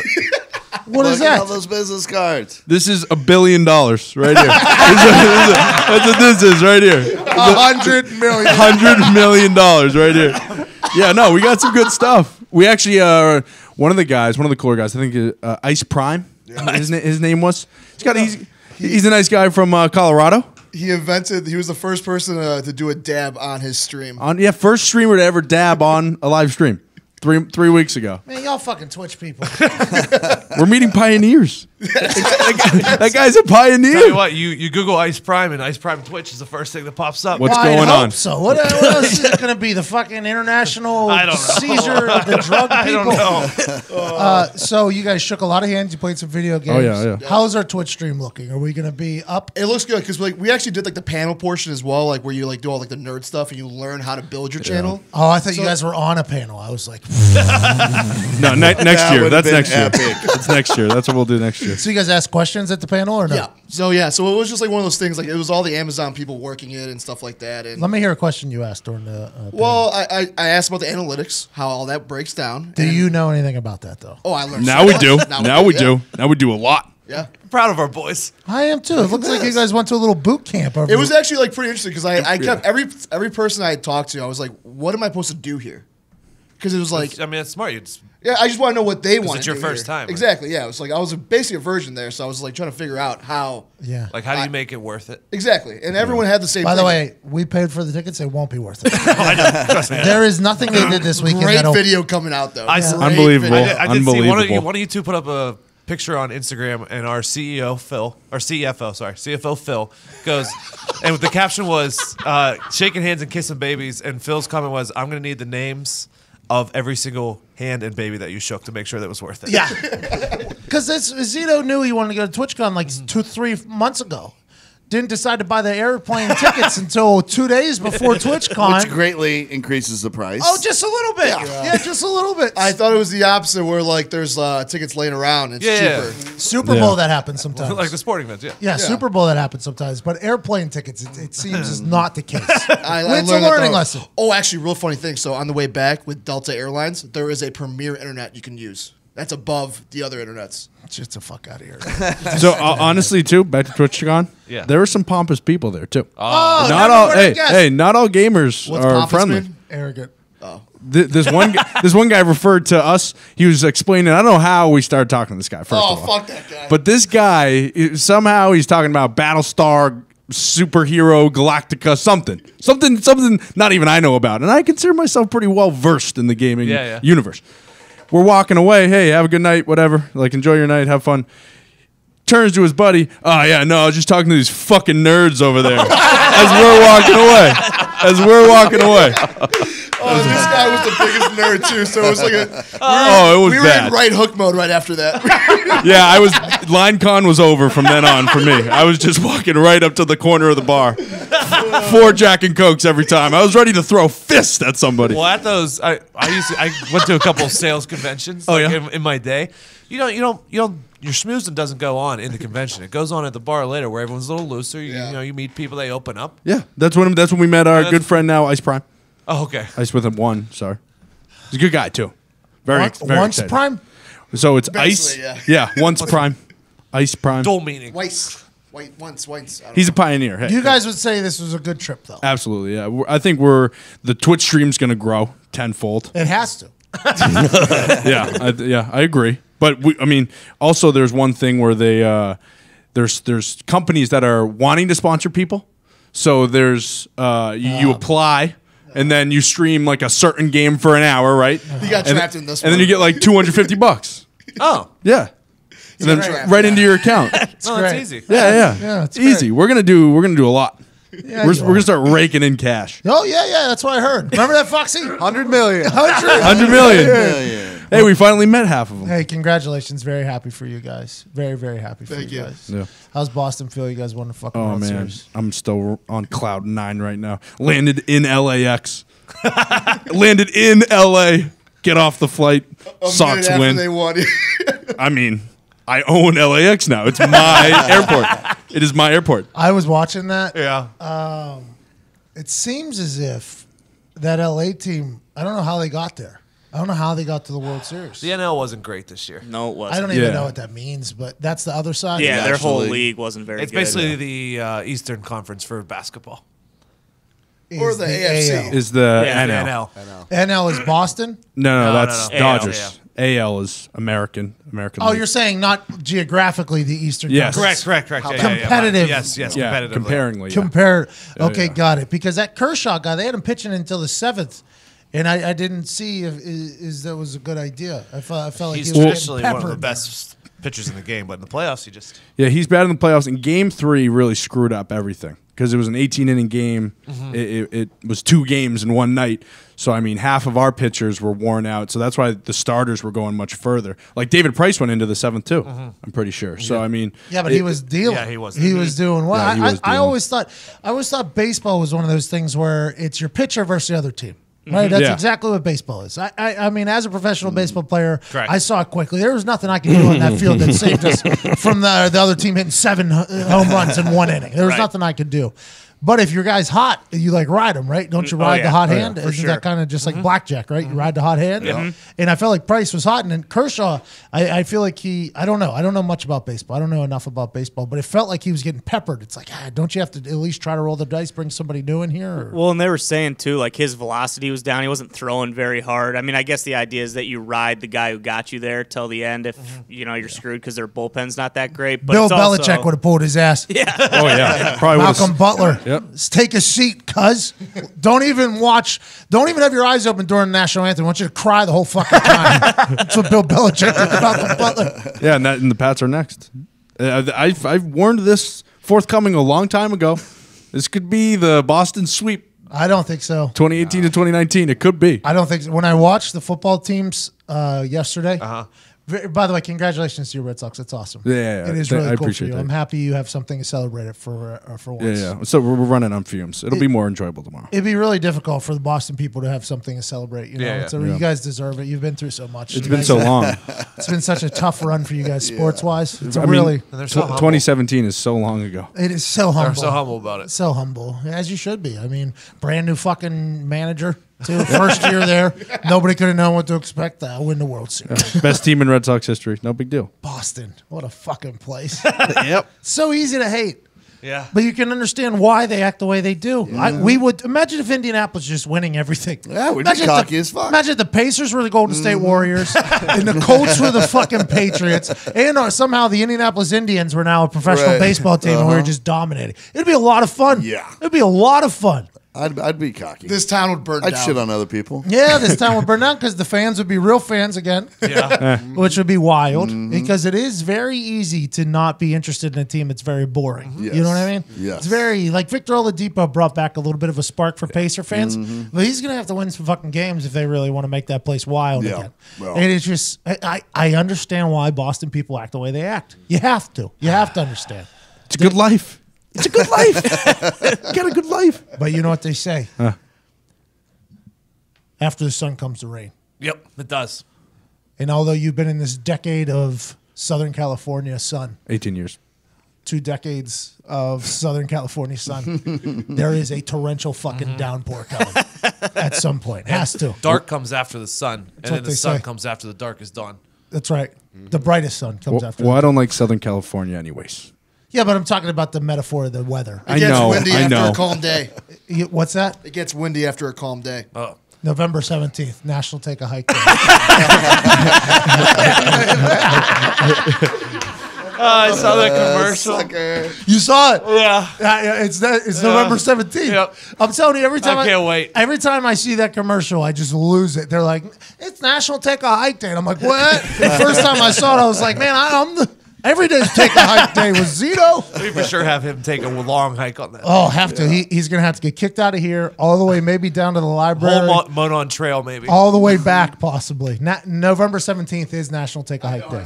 Yeah, I'm excited for you. I'm excited for you. But you were saying the Patriots aren't going to win because you were watching yesterday. Yes, I was NFL Sunday yesterday. Obviously started early in the morning. Yep. Jaguars, that team's in a bad spot. Yeah. They can't perform any better than they did in the first half, and they lose still. It makes no sense to me. The Eagles might be back. Who knows? It could be good for them. I enjoy the London games, though. I do too. I love waking up in the morning and having a game on. As a fan, I like it. Yeah. As a player, I hated it. What time was it from West Coast? Because 6:30. It was 6:30. I don't understand how West Coast people watch TV. Well, everything. They're behind everything. Everything. So at 8:30, like do they go to bed? I don't understand. I think they do That'd be kind of. nice, I think they do kind of go to bed afterwards. When I was out there for 3 days, Yeah. I felt like I was living behind. Yeah. I was behind everything. And I actually sent an email. We had a marketing person. We were trying to get the growth out there, and I said, I have no idea how these fucking people on the West Coast live. I feel like I'm 3 hours behind everything. They were in Santa Monica. The people I was sending the email to, basically telling them like you guys are living behind the times. They were also behind the times, but I don't fully get it either. There's no way anybody woke up at 6:30 to watch. No, not for Jaguars. the London games. So waking up at 10 a.m. for the 1 o'clock games Eastern time is great. Yeah, I like brunch. Still. I like getting brunch, Yeah, getting that's beforehand. Yeah. You know, I like the whole You put thing. your bets in like at 12, but at 12, most of the games are already done. I enjoy going to bed at a pretty decent hour. Yeah. But over there, it feels like your schedule is you have to go to bed at like 9 o'clock, 10 o'clock. There's There's nothing nothing left. on. Yeah. Like your There's day's no- over at 6. And you have to stay off the internet whenever any show's on at night. That's the worst. So if you're a big Bull fan like myself, can't be on the internet because all you're going to do, they're going to tell you what happened in Bull. Wait, what? Yeah. They played after? For some things, like major networks like This is dumb. like HBO. You know how Game of Thrones comes on at 9 Eastern? Yeah. It comes on at 9 Eastern in the West Coast too. 9 West. 9 Pacific. Or whatever, that's it. 9 Pacific, yeah. Yeah. But there is a thing, like a lot of TV stations out there have like an HBO West. So they can I didn't watch know that this. the same. Walking Dead. Yeah. That was a big thing with Walking Dead because they would tell like spoilers. Correct. Okay, I knew that. So why'd you say anything? I kind We of just didn't know it. stopped the whole conversation so that we could explain this to you, and then directly afterwards you say, "Oh yeah, I know that." I just didn't want to feel left out. I said that because I didn't want to feel left out. You don't feel left out of the conversation. Yeah. So you were doing that for the listeners that potentially didn't know. You're the There voice it of the is. people. Yeah, there it is. Yep. And then afterwards, you dump them under the bus by saying, "No, I did Good know move. that. They were stupid, though." Is that what you I would did? never say that about them. Well, it seems like you kind of did. It seems like you kind of turned your back on your own people there. National Take a Hike Day. Yeah, so I learned that because the Kardashians. Oh yeah. Because when the Kardashians were huge, Kris Jenner would be tweeting out like West Coast people coming up in 20 minutes. We're up. I was like, oh, they literally can't stay on. They have to stay off the internet for all the spoilers. It's a weird place over there. But the weather's beautiful. Weather is beautiful. It's nice. Palm trees are cool. I enjoy palm trees. That London game, though, if as a player, it just fucks up everything. It literally fucks up everything. Your entire system, your entire routine, everything is changed, but it's a cool experience, you know? So when I was in London, I got a chance to go speak on Regent Street. Okay. Which is in the middle of London. So basically, it's like London's Broadway, I guess. The NFL pays to shut it down so that there's an NFL festival.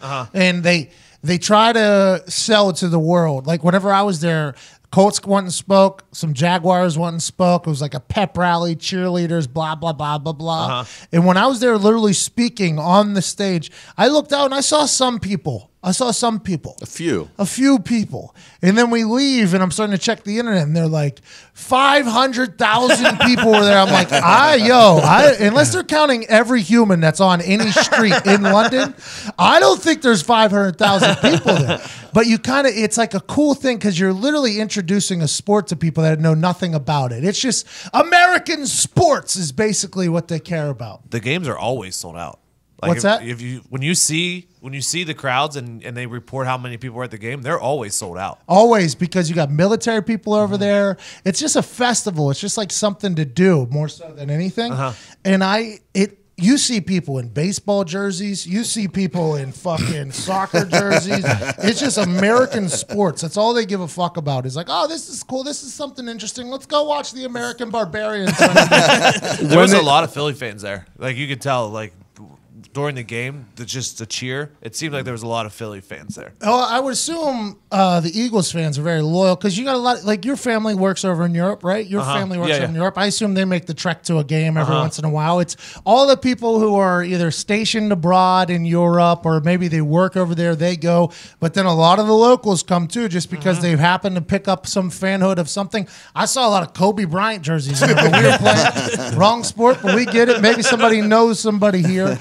It's a very interesting thing. I don't enjoy much. And those players going out on Friday night, by the way, and getting arrested for a $40-some thousand bar tab, that's wild to me. That's wild. It's absurd. We didn't do anything. We had now granted, we didn't win either. So. Jaguars didn't win either. I bet against them immediately as soon as I saw that happened. I'm like, 2 days before the fucking game, you're out. Hey, by the way, not just out. You were out with a $40,000 bar tab. That is not just a average time. No, that's a great time. That is a great time. That is a great. And they were like, oh, there's 4 other Jaguars there who didn't get arrested. They were big names. I'm like, oh, so all their big names. Why don't you go out there on Thursday or on Wednesday? I was just about to say. The Friday thing was very interesting to me. It's just so close. And the Jaguars couldn't bench them because they didn't have enough people. They're like, we'll deal with this later. Later, after we got no. Can we fly somebody in? We can't fly anybody in. There's no flights. We're fucked. We got to deal with these guys that were out till 2 a.m. with a $40,000 bar tab. That's that a college career's worth of partying in one night. Yes, that's exactly what that is. I'm assuming it was a rookie. It was a rookie night, like it was a rookie hazing night or whatever, because not hazing. That's a trigger word. But anytime you do a rookie dinner or a rookie night out or whatever, the rookie has to pay for all the meals. And normally those are the evenings where ace of spades, shots, and bottles are being bought strictly because the rookie has to pay for it. I assume what they decided upon for one of the rookies or 2 of the rookies or maybe 3 of the rookies, like, hey, whenever we go to London, we'll do our rookie night out there. You guys pay for everything and we'll do it. So I'm assuming it was like 2 to 3 rookies. Their job was to pay for everything. They get there, and I don't think they knew what they were walking into. And then it was 40 grand, and they're like, we can get the fuck out of here. Yeah, we're in London. They will never fucking know. We're just very large black men. They'll never know if we just walk right out the front door. So what are they apprehended for a little bit, and then they said they'll pay for it, and then they kept moving. I think the media made it a lot bigger scene than it actually was. I think that was a big deal. Friday's absurd. For me, Friday is absurd. Friday is typically date night, maybe do something night, but I mean, if you're going to go out till 4 a.m. and get arrested, you do it on Tuesday. Everybody knows. I mean, I say that, but when you played at Morgantown, like I know we would go out on Thursdays when the game was on Saturday. But I mean, that was our 18-year-old buddies. Yeah, we're college athletes at that point. Yeah. We're not correct trying to make millions of dollars, let alone billions of dollars potentially. Yeah, I would go out every night of the week, except for on Friday because we were locked in a hotel whenever I was in college. So that's a lot different animal. But in the NFL, I think it's crazy because people know who you are too, especially in England, because every football fan in the world is literally in the world is probably in London on Friday, Saturday night. It's just a weird move to get arrested there. Wait, when you were in London though, what was your schedule for Saturday? Was there like a big day? We did the Regent. We did that was the day we did the Regent Street thing. It was you do a walkthrough in the morning, Regent Street thing, and then you're kind of to bed, and then you got the game the next morning. Basically, you drive over to the stadium the next morning. It was just I knew it was bad news though. You can't run into the cops on less than 48 hours before your game and have something good happen. I know that's not the case, but the Eagles win. Maybe the Eagles are back. Jaguars, Jalen Ramsey gets a big pick. Everybody thinks, maybe the Jaguars are back. Turns out they ain't. Bortles can't throw anything besides 5-yard. I have a question. Yeah. He's looking very bad at football right now. Yes. Very, very bad. He was very bad. Are they in a situation right now with like Eli Manning? Because they benched him last week, right? And then he started again this week. Yep. Is there a situation where it's like we can't even pull this guy? They have no one else. Like Cody Kessler. Yeah. Who is that guy, though? Who is Cody Kessler? He played at USC. And then he played he was on in the Browns. He was on the Browns. Oh yeah. Oh. He didn't make it at the Browns. Yeah, there's not a lot of people making that to Browns. But I think the Jaguars are a beautiful case study of what happens whenever you pay the wrong guy too much money and the rest of the egos in the building get pissed off. Just like what happened in Seattle. Just like what's happening in Jacksonville. That's Tom Coughlin's team. I wonder how he felt about his players getting arrested on Friday night. I'm assuming that wasn't his favorite thing. I'll be excited to see what happens. I'm good for the Eagles, though. Hope the Eagles are back. There was a lot of shit happening on NFL Sunday. A lot of things happened. I enjoyed watching it. Was the big ass Hall of Fame guy there with a certificate to give Vinny after he made that kick? He wasn't there. Huh.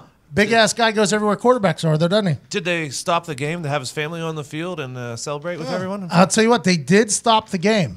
Everybody was allowed on the field to celebrate. Okay. They made a point of saying that. At the same exact time that was happening, Johnny Hecker threw a fucking fake. I ain't never been more upset in my life. I got 6 TVs on, right? There's only like 4 games happening. Having a pretty good for the brand day because Michael Dixon, what he chose to do was awesome, by the way. Calling your own audible that far backed up. High risk, high reward, I guess. But great call by him. I'm very happy he did that. Makes the brand look very athletic. So I got that cooking. And then Vinatieri, they're marching down the field. And we're trying to get some shirts lined up on the back end on text. And then I see the Los Angeles Rams are up. Johnny Hecker. I'm like, fuck, Johnny Hecker's going to do something awesome. And I see him take his 2 steps for the punt they're showing, and I'm like, oh, that's not his actual steps. I'm like, oh, fuck, he's going to throw that. And then I look at the Colts. They're lining up for the field goal. I'm like, I can't bury each other. Johnny Hecker, you're probably going to do this again. This moment with Vinatieri is never going to happen again. Hecker throws a dime, then he pins him at the 1. Vinatieri breaks the record. There's just so much happening at the same time. I was very, very thankful for Vinatieri breaking that record, though. Yeah, that's awesome. I'm happy he stuck with it. I'm sorry I missed Johnny Hecker. Hecker, I feel like every other week he's doing a fake. He's always throwing fakes. Well, he's having a good time. Yeah, it has to be a good time. Sean McVay just carried over that Jeff Fisher tradition. Fisher was the guy that rolled the dice whenever on 4th down. Hecker's the athlete to do it, though. He can throw the rock. Now, there's some incompletions in there, but the next punt, too. The guys, they're 15 yards off him again. He could have thrown the ball again. It makes no sense that they do that. Mike McCarthy coaching there. So it's Ron Zook is running the special teams. But yeah, Ron Zook tried to take me out my last year. Really? Yeah, he pulled a fucking pull and shoot, basically, which is illegal. He pulled a right guard or right tackle, completely just like a penalty pull. And then they shot somebody through the gap, and that guy basically just came and took me out. Got a penalty, had to repunt the whole thing. But it was a complete bullshit move by Zook, and I let him know that directly afterwards. You should have. Right after the game, I was like, a pull shoot to take me out? You fucking cocksucker. And he was like, I don't know what you're talking about. And then he just walked in, and Tom McMahon was like, fuck you. To the special teams coach, Tom McMahon, was like, fuck you. Well, because you take me out, you take a punter out, by the way, huge deal, because the kicker can't always punt. So you're literally taking out a pretty huge part of the thing. So whenever I was on my kick to potentially become the field goal kicker, punter, and kickoff guy, a lot of coaches were like, if they take you out there, we're fucked. Like if somebody takes out a quarterback, are you screwed? Yes. You take out Tom Brady, Aaron Rodgers, Peyton Manning, Andrew Luck, you're screwed. But at least you have a guy who can take a snap, who can maybe hand the ball knows off. the offense. Yeah, you got somebody. You take out the kicker, punter, and kickoff guy, though, you're fucked. You're completely, you have to go for 2 every single time. Those points will come back to get you.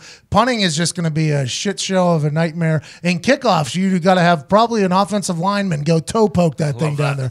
It's just a whole situation, and I never really thought about it until I almost got hurt punting against the Houston Texans a couple years ago, and a guy took me out. And Vinatieri was like, "Are you okay?" He was like, "I don't know if I can punt." And like Austin Collie, I think, was the backup punter. It was like, that's not good. This is not a good situation. It's one of those situations. But Ron Zook, yeah, he tried to fucking take me out. Yeah, fuck him. I like the Packers a lot, but it seems like they were outclassed a bit there. It's how it is every week. Like they just, I don't know. I mean, Hecker was huge. I mean, the Packers can't do anything when they're backed up like that, and then McCarthy decides to on the goal line to. I mean, by the way, when a punter pins somebody and then a safety happens, it's a beautiful scene. It's a piece of art. It's an absolute piece of art that I love. And it's just like Rodgers not even getting a chance to go win the game like that. I mean, it's just such a deflating way to lose. Well, I was going to say, I mean, the game really was going exactly how you would want to see it go. Like, I had no doubt they were going to win. He's getting the ball back with Aaron Rodgers with 2 minutes. They're going to win. Well, and I don't understand why it wouldn't be like, hey, don't bring this out no matter what. Like, we have arguably the best quarterback in NFL history. Like, let's put the ball in his hands. I saw him getting walked a couple times from behind, by the way. Somebody slapped. That wouldn't happen. No knee brace. I know. That knee brace might be slowing him down. Not in the game, but during the week. He probably can't run as much during the week, which is, I don't want to say he might gain some weight, but during the week, I assume he used to run a little bit more with that knee brace, to probably being a little bit more precautious. Could be slowing him down a little bit. People slapping his ankles when normally they wouldn't be slapping his ankles. Just one little injury there can affect a lot of things. I don't know how much he's actually practicing either, because outside of Devontae Adams, he has no chemistry with any of the wide receivers. Devontae Adams is a player, though. Yeah. That guy's really good. The NFL Sunday was beautiful. Diggs, you have a couple thoughts about it. Yeah, you know what else was deflating from that game? What's up, bud? Todd Gurley being unselfish and just deciding to go down at the 2 when I have the Rams -7. Oh, yeah, and then the over-under, too, was affected by that, right? Oh, yeah. What a fucking good football play that was, though. Such a good football play. I couldn't even be mad at him, but I could.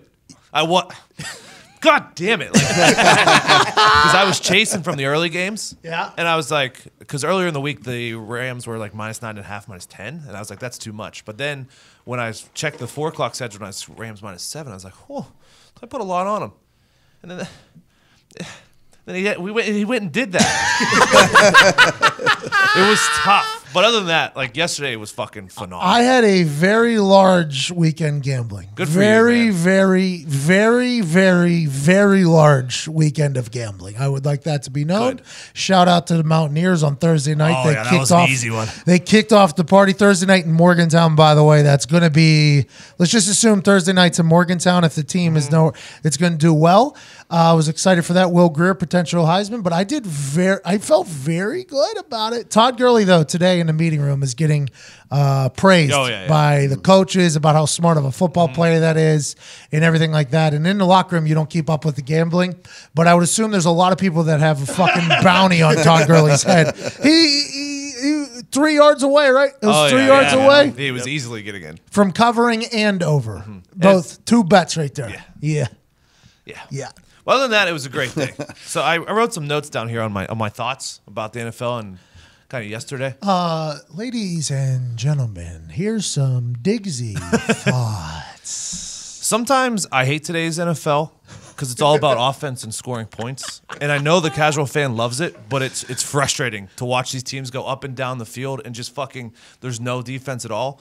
There's no suspense in it for me. There's no suspense in that for me. It's like an all-star game. Correct. Tampa Bay scores yesterday after being down 17 points with 45 seconds left. And my first thought was, 45 seconds left, Bengals are easily going to score. And I fucking hated that inside. It used to be a time where if there was anything less than 2 minutes and you didn't have Brady or Manning or Breeze or one of these elite quarterbacks where you're like, that team has no chance. But now, with 45 seconds left, Dalton has a fucking chance to win the game. So, I have accepted that, and I've learned to absolutely love bad quarterback play, and yesterday was the best. I was on the edge of my seat all day watching bad quarterbacks. You never know what these assholes are going to do. It's phenomenal. That's my brand. Your brand is kicking and punting and stuff like that in a good way. Yeah. My brand is now bad quarterback play. Okay. I think I'm actually going to give out an award each week for bad quarterback play. I like it. I'm either going to call it the Browns quarterback name jersey award. You know that? Oh, yeah. Or I'm going to call it the Clausen, Tebow, Gabbert, Sanchez, Schaub, Osweiler, Leaf, Russell, Dilfer, Bowler, Leinart, Wenke, Harrington, David Carr award of the week. I like that one. Big fan of that one. I like that second one. If you could run that back again, what's the name of it? It's the Clausen, Tebow, Gabbert, Sanchez, Schaub, Osweiler, Leaf, Russell, Dilfer, Bowler, Leinart, Wenke, Harrington, David Carr award of the week. Of course. Of course it is. And my nominees for this week. All right. Blake Bortles. He can only throw 4-yard crossing routes. It's bad. He throws them really good, though. That crossing route. Maybe the best crosser in the league. Maybe. He hits that in stride, the guy in stride, and it's always a very tight spiral, too. I'm like, why can't you just take that model and extend it a little bit? Can't extend it past 10 yards. Because I like Blake. Yeah. I like Blake a lot. He's a funny, good guy. He's a good personality. They show those crossing routes. Those are not easy balls to throw, just so everybody knows. Yeah. A guy who runs a 4.2, sprinting directly sideways across the field, hitting him in stride and with enough touch that they can catch that, that's a tough throw. And he can nail it every time. But you extend that 6 more yards, he's got no fucking shot. None. And he's really bad at throwing to the flat. The running back out of the flat, too. Has a hard time putting that in stride, too, which is wild. My second nominee is Jameis Winston. 4 interceptions, and Fitzpatrick then teabagged him after he got out of the game. Bro, Fitzmagic was almost back. I know. You were referring to it earlier when you went on your little run. I didn't want to stop you there. That's fine. We almost put shirts back up for sale, by the way, which I bet Bengals money line. So I was like, Bengals money line. And then they put Fitzpatrick in, he scores. I'm like, there's no fucking way. And then I'm like, hindsight, we still got the shirts, though. So I'm like, T-shirt money. So I was very torn at the end. I was fucking torn. I'm on the phone with Phil. I'm like, I think we got to put the Magic shirts back live. So after he scored, to tie it, I immediately went to the website to put a tweet out to buy the shirt. It wasn't on the site. I checked back 30 seconds later because Ty sent out a tweet about it. I was like, now it's back on the site. Yeah, now I know. That was literally me and Phil on the phone together. I'm like, because I see him come in, I see him start to move. I'm like, we got to put the fucking Fitzmagic shirt. If he scores right here, we got to put the Fitzmagic thing. And then he scores. I'm like, all right, they got to go for 2. They get to 2. I'm like, put it live, Phil. It's fucking live. There's no way, unlike you, I thought there was no way the Bengals come back and win that. Randy the Bull Bullock comes in, fresh out of his frat, hits a game winner in Cincinnati. Good for the Braves. 2 more nominees. Eli. There is no words for how bad Eli is. Eli is just, when you watch him, he's just, I don't know if he's staring directly at the line, rushing at him, but and he doesn't move. He just stands there. He's like, well, I'm going to get sacked here. And then the one interception he threw was an overthrow by 16 yards. They zoom in on his face when he's getting tackled. It's so funny. It looks like he's getting literally stabbed and shot at. It's like a full panic as it's going down. I would too, by the way. I'm not trying to get tackled by these 300-pounders. But is there no self-awareness in the Manning camp? I feel like there is, by the way. I feel like in the Manning camp, there is self-awareness. You would Peyton think. probably could have hung around for another couple years if he wanted to just hand the ball off. I feel like whenever he does commercials, he only does funny commercials. It seems as if there's no self-awareness in the Manning camp at the moment. Is Archie Manning losing it?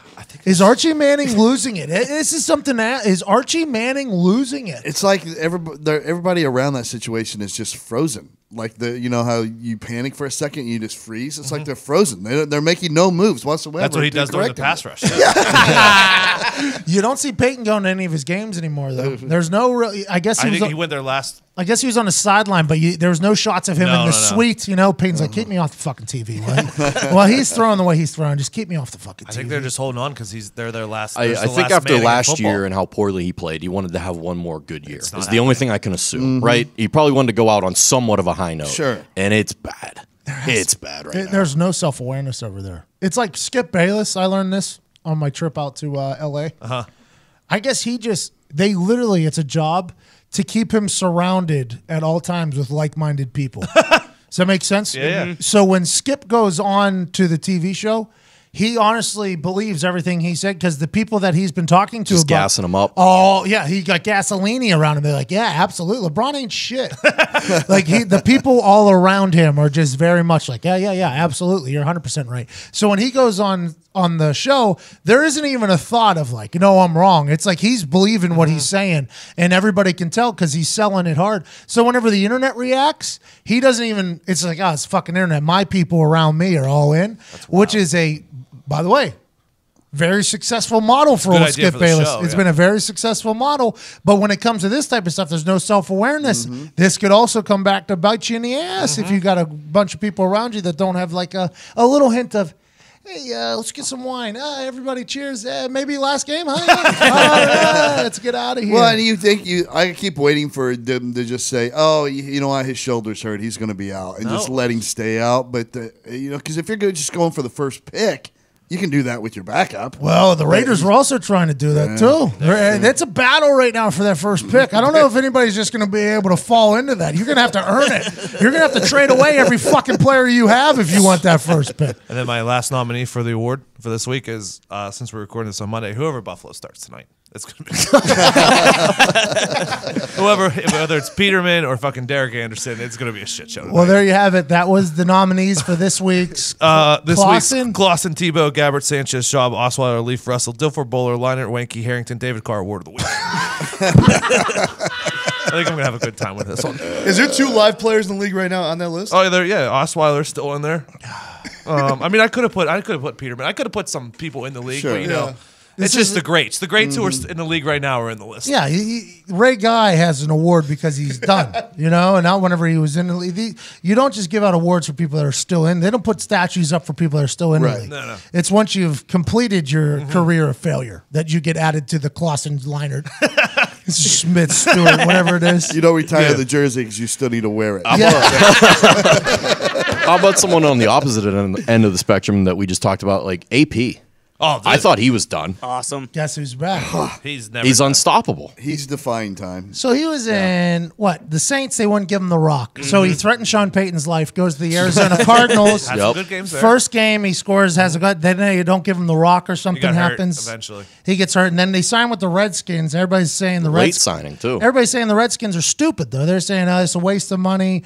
And then all of a sudden that horse gets out there. Hey, he looks good in that uniform. Yeah, he does. He's catching passes finally too. Like they've never done that in his career. And running through tackles. He's back to being the all day.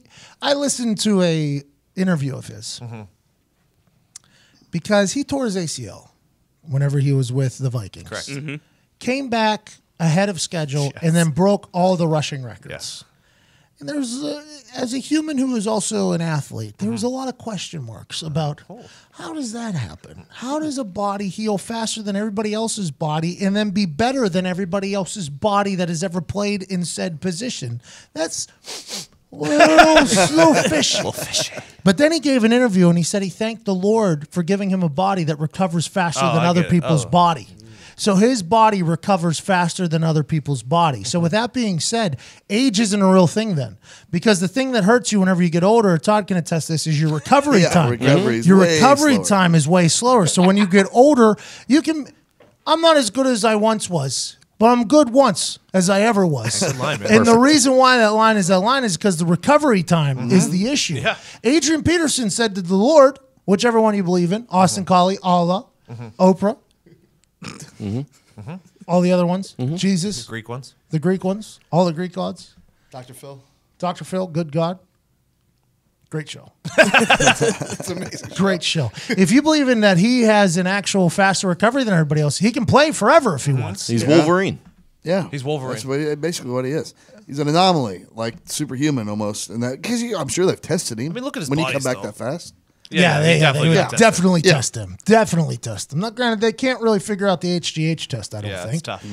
They do blood tests. I didn't think that started until the last couple of years though. But I've never heard of anybody failing the HGH test. Has anybody else? Nope. No. I have heard no people fail the HGH test. They give HGH. It was a big thing whenever they said a percentage of you who are getting randomly tested will also have to draw blood for the HGH test. It was a big deal. They made a big deal out of it. Then there was a big conversation like, well, what do we know the baseline is for correct. HGH? Like, Right. what are you testing it against? False positives. Or What are you testing it against? Because what if our testosterone level or HGH level is higher than the regular human because we're professional athletes, which is definitely feasible. Yeah. So that was a conversation for like 2 or 3 years. And then finally it got passed. I don't know what the agreement was, but I've seen 0 people fail for HGH. Not that I have any idea of or suspicions of people who are on HGH, but you've seen 0 people fail for HGH. It's very interesting. I have a question about because that. the amount of conversations that happened to get to the HGH testing was wild. And I would assume those levels could be crazy different for a regular person on Thursday than they are Saturday, just because that's the way your body works sometimes. See, I know nothing about any of that, but I would assume So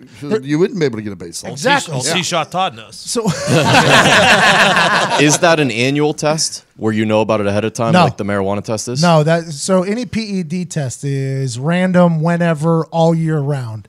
The street drug test is once a year. It's an annual test starting on April 20th, 420, hilarious, all the way to the end of the first week of training camp. You get tested in there one time. You'll never get tested again. So at OTAs, the end of OTAs, which is in April and May, if you get tested during that, you're done. You're free. Go have a great time this summer. If you don't, that means the first week of training camp, you're definitely getting tested, or during summer, you're getting tested for the annual.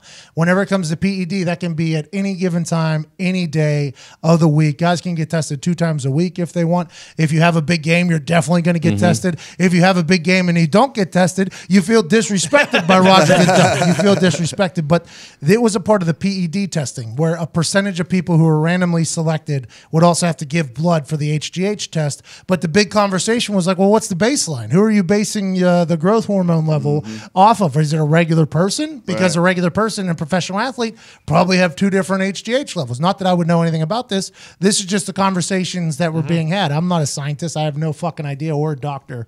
But those are the things that were happening for a couple of years before the HGH test finally got passed. And it was a wild scene. Wild scene. Nobody's ever failed for it, though. Nobody's ever I didn't even failed. think about that until you said it, but yeah, I've never heard it.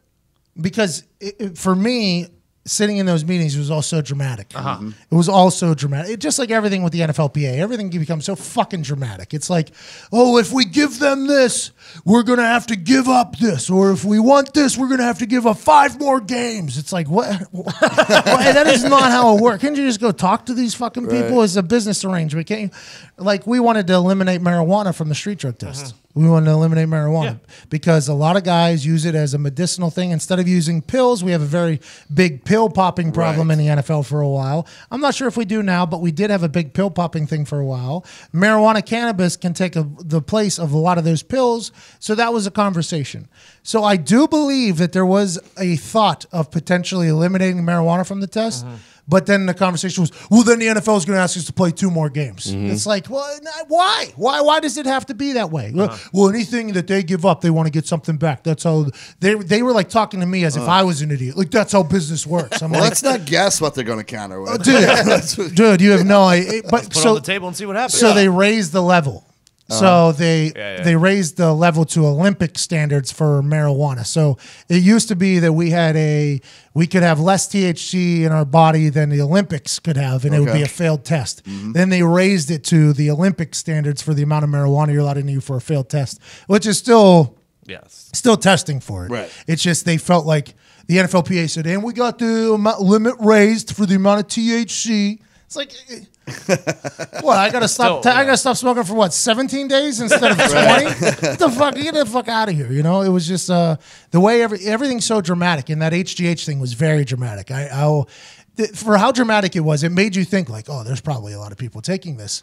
And then whenever they start testing for it, it was like nobody failed for it. And I may be off base here, but this is something I've always thought is that the NFL doesn't want people to fail that test, so that they design it in such a way that they may know that there's an HGH usage problem, but they don't want to deal with the backlash. I think the NFL does want people to fail, to be honest. And I understand the thought of you make the league look better if nobody's failing any of these tests. But the way the tests are set up, like they're random tests, they're this, they're that, because I think it's a flex by the NFL whenever they catch a guy doing something that they can say to the MLB, to the NHL, like, we do this right. We monitor it right, if that makes sense. Definitely. And it just like the marijuana, like the fact that that's even on the test anymore, granted, I understand there's people that hate weed because you saw the hippies back in the day protest against the troops in America, and they were the face of marijuana, blah, blah, blah.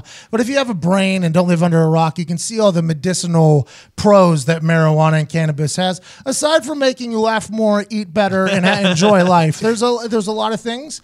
But I do believe that the NFL wants to flex about how good they're monitoring their league and how in control they have their league. So I think they do want people to fail. It would be interesting to see, because now that you say that, I don't recall any fighters, and Ty, correct me if I'm wrong, like in the UFC or anything, getting hit for HGH either. It's always a more aggressive, like testosterone replacement thing or something. And HGH, I assume, is very. If you look at those heads on the fighters, if you look at the heads on the fighters in there, you can. I don't know all the side effects of HGH. I don't think a lot of people do. But if you look at fighters, it would be hard not to be like, it seems like their shit grew differently than the normal. Why does your head look that way? It just seems as if that would be something. Maybe they can't test for it, though. Yeah, maybe it's just one of those things where they're saying they're testing for it, but there's no actual test for it. Who knows? That's very interesting. Here's the one thing we brought up the other after week 4, when all those players were coming back from suspension, the 4-game suspension. Nobody gave a fuck. No, they were talking about there was a big return, Nobody like a cares. homecoming. They weren't talking like, oh, these people were cheating. They were like, oh, Julian Edelman's back. You know, he's rested. He's going to be doing some special things. Yeah, nobody even gave a single fuck. And I think it's because the testing process is all such a joke now. You can blame it on so many things. Not that it is. Not that it always is. You can blame it on so many things. You can say a supplement was tainted because it was created in the same factory as something that had something bad in it, and it just so happened to be tainted. You can say it was Adderall while you were partying. You can say it's all these things, and until, which I don't even think they can just reveal why you failed because of a HIPAA, I assume.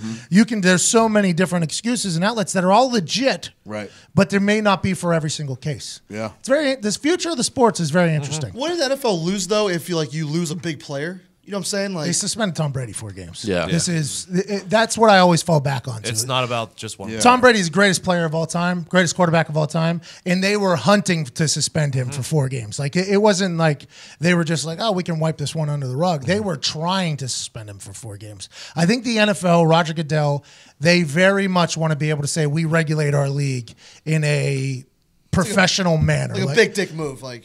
Yeah, it's definitely that, but I think they want to be able to flex and say we do things the right way over here at the NFL. It would be nice if that was the case with the NFL and these other organizations, that they were just finally accepting that maybe HGH is a necessary thing because these people are putting their bodies through things they're not supposed to put their bodies through, and they need to recover. So then the thought is, Then the thought is for the guys that don't take it, like they're at an unfair. The guys that don't have enough money to find the guy that can do it for them or the girl that can do it for him. Right. You know, it's like Anthony Gonzalez, for instance. He said something whenever he was injured. He got hurt a lot. He was a very good wide receiver at Ohio State. I think he's running for senator right now in Columbus or Cleveland. Very interesting. Doesn't follow me on Twitter. He and I were good friends. I followed him. I saw he was on Twitter. I checked it out. They're like, he is a candidate for the something Senate. I'm like, okay, good for Gonzalez. Really good guy. But he got hurt a lot. And they were, I don't know if they were asking for him to take a pay cut or they were cutting him or something. And he said to me in passing in a conversation, he was like, all these guys get hurt and then they come back in 2 weeks because they just take a bunch of shit. He said, I'm not willing to take a bunch of shit, and I think it's actually hurting me business-wise, you know? Yeah. So that's the thought. If you offer it up to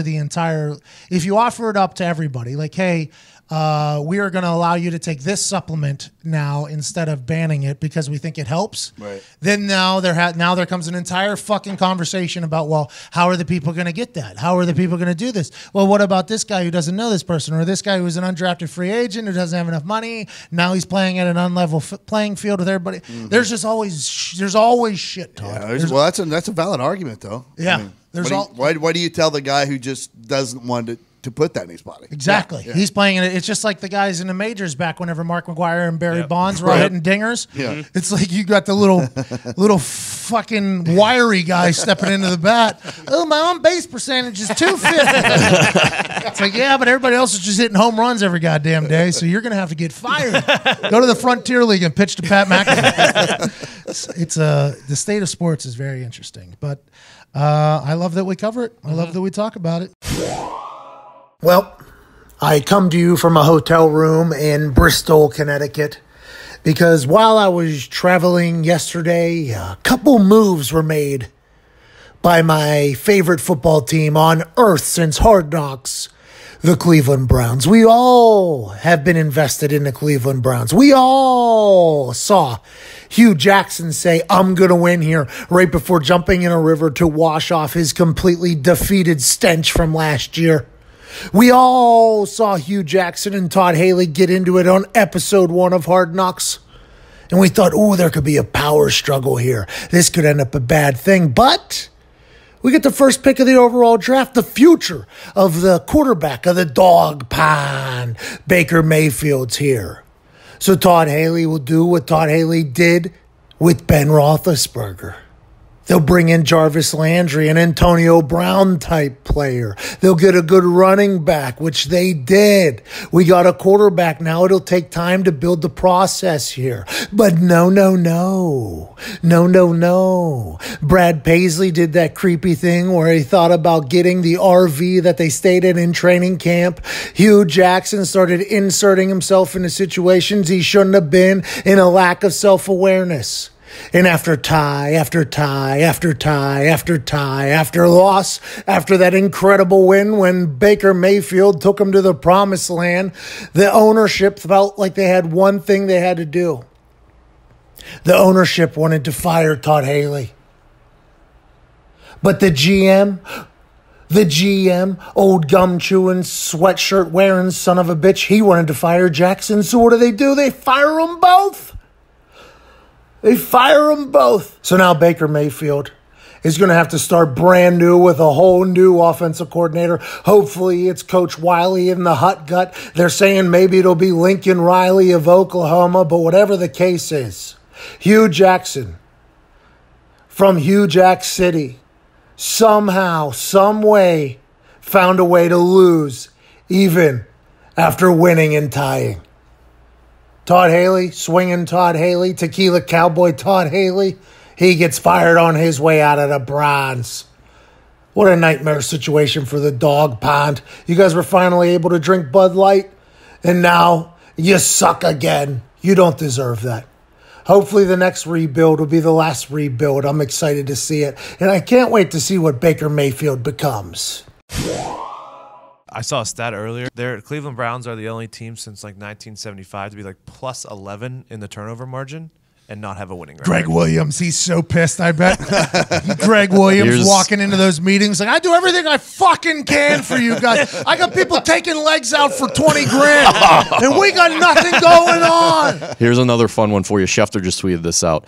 After the last 5 Browns head coaches have all been fired after the second Steelers game of the season. Oh, that has to feel good as a Steeler. Crennel, Mangini, Shermer, Chudzinski, and Mike Pettit. They haven't won there since 2003. That's a wild stat. By the way, thoughts and prayers, T's and P's to everybody in Squirrel Hill. I sent out a tweet that Squirrel Hill is a beautiful part of the city. I got a lot of people coming back to me like, it doesn't matter what part of the city is. It was a religious thing. Well, that means you don't know what Squirrel Hill is. Squirrel Hill is the Jewish community, basically, in Pittsburgh. That's what it is. It is a very beautiful community. What happened there is terrible. Just because one dumbass does one dumbass thing, I hope that the city of Pittsburgh doesn't get labeled as a bunch of like fucking haters and anti-Semitic people. Pittsburgh is a beautiful city. That guy obviously obviously a big jackass. Thoughts and prayers to every single person affected in the synagogue and family and the whole area there. Squirrel Hill is a magical part of town where it's a melting pot, literally, of all the religions, races in the city. Squirrel Hill is a beautiful area. My mom worked there for a decade, so I was there often. It was a sad situation. With that being said, that happens on Saturday. Donnie Iris sings the national anthem on Sunday. They haven't lost to the Browns at home in how long? 15 years. 15 years.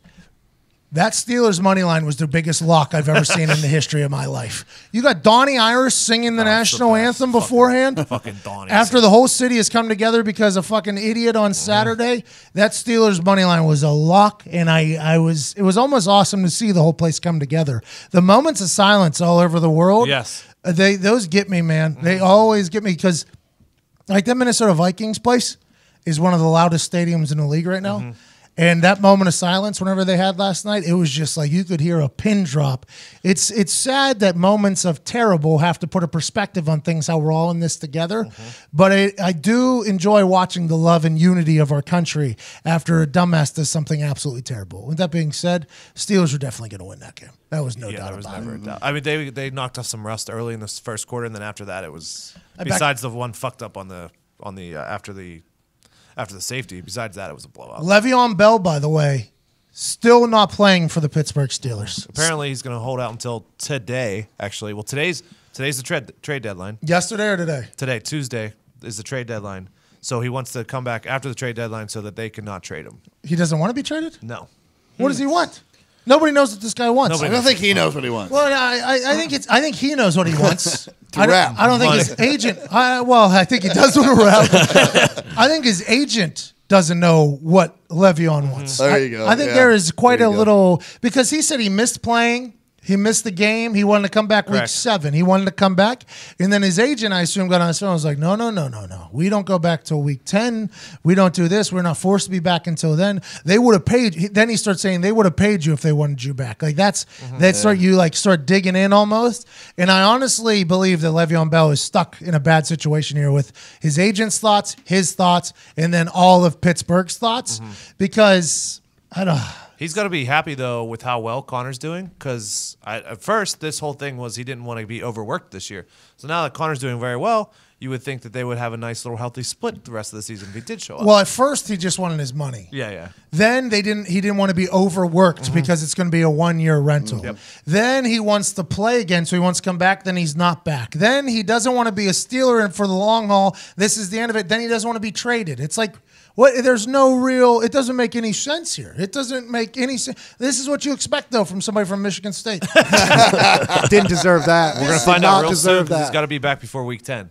Or he loses at pretty much everything. It just doesn't make much sense to me what's going on with him. I don't. So it's tough, like you said. He wants to limit his body of work, but he's also a guy, I imagine, that wants the ball every time. They said that he wasn't rusty last year when he showed up late. They just didn't give him the ball. Remember, we talked to Disa Bakari, I think. Yeah, his name. We talked to Disa Bakari, and I said, is he going to be rusty whenever he does his holdout? Because last year, whenever he came back after his holdout, he was bad. He had no money. He was like, well, if you looked at the film, he wasn't getting the ball enough. He wasn't getting this. He wasn't being put in situations. He actually was doing great. They just weren't giving him the ball. And then this year, it's like, well, we don't want him to get the ball because we don't want him to get hurt. It's like, what the fuck do you guys want? And I bet if you're the Steelers, there has to come a point where you're like, we don't know what the fuck this guy wants. We didn't give him his money. We know, number one, he wanted $17 a year. He wanted $17 million a year. We didn't give him that. Now it's like it's just everything's lost. Everything is completely lost. It makes no sense to me. Yeah. Well, he'll come back for the Super Bowl run. No bell needed, though. No bell needed. James Conner, get the shirt. No bell needed. Diggs is wearing it. Yep, had to. Diggs is wearing it. 200-yard day yesterday. Hashtag endgang. Hashtag endgame. Send me entertaining stuff. I'm on a trip all by myself in Bristol, Connecticut. I got like 6 hours of meetings tomorrow, shaking a lot of hands to see if there's any business to be had together. Hopefully there is. If not, don't care. If there is, it would be awesome. It would be absolutely awesome. I think this lineup of meetings with ESPN seems a lot better than the ones that went with Fox. Yeah. Just for future reference. Good. Fox had me out there and basically were showing me around like I was a Make-A-Wish kid. And it was like, this is where we go on TV. I was like, oh, nice. Yeah. This is where, and I'll sit with the VIP winners that got a chance to come in. Please don't ask for any autographs. That'd be so funny if ESPN's listening right now. Like, oh, cancel the tour. Cancel the tour. Right now, cancel it. They're not, by the way. They're not. So we'll see how this goes. I'm pretty excited about it. Could be a good handshake. Yeah. I grew up, I think everybody did, watching SportsCenter. Yes. ESPN was a game changer. SportsCenter, Monday Night Raw. That was it. SportsCenter, Monday Night Raw. That was it. I don't care about anything else. And then ESPN kind of had to start finding their way again. And then now, hopefully, we'll see what happens. Hopefully, I can help. Maybe not. I don't know what to wear. I'm packing so much. I don't know what to wear. Everybody on their fucking TVs are in suits. I don't really have any suits. Only the ones that I wore for the WWE stuff. Chuck Pagano shirt. What? Your Chuck Pagano shirt. The shirt that I created? Custom made, head to toe. That's a good idea. But that shirt was only created to get around his dress code. I don't know if it actually fits in an actual dress code place. So I think I'm going to wear a sports coat. Yeah. With that underneath, you could do it. I'll probably wear a button down, like an actual button down, like not that. the Chuck Pagano button down that I created. Okay, yeah. Full button down. And then probably I'm going to wear these jeans, I think.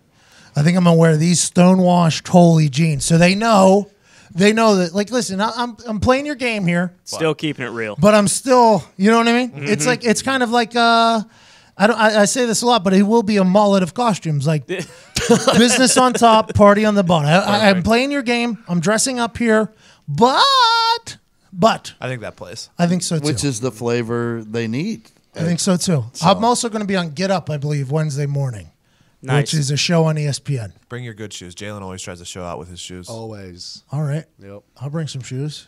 What is he, a sneakerhead, Jalen? Yeah. Big time. They have him on the side of the panel just so he can show off his sneakers. Okay, so I got to bring shoes. Do they wear suits on that show? Yes. Not every day. Typically. Yeah. Yes. I'd say typically. Like Dan Orlovsky does. Jalen wears something nice, but it's not exactly a suit. Greeny wears a suit. Yeah. Oh boy. I think Yeah, he pick a side. it might be like, Good Morning Football, how they dress, kind of. No. It's not really a suit, but it's like a. I'm going on to a show that I've never watched. And I will watch it. And it's strictly because normally we're doing stuff at the same time. So it's difficult to catch up on what everybody else is doing. But I guess I'll watch some clips today while traveling just to see what the right move is. No, they're not wearing suits. No? Just No. nice. Greeny's got like a 3/4 zip up, and Jalen's wearing a hoodie in this one. There you go. Okay, so I'll wear a Henley. I'll wear my black long sleeve Henley just because it's formal, but it's here to party. I mean, You know what some I mean? days there's jackets, some days it's a nice sweater.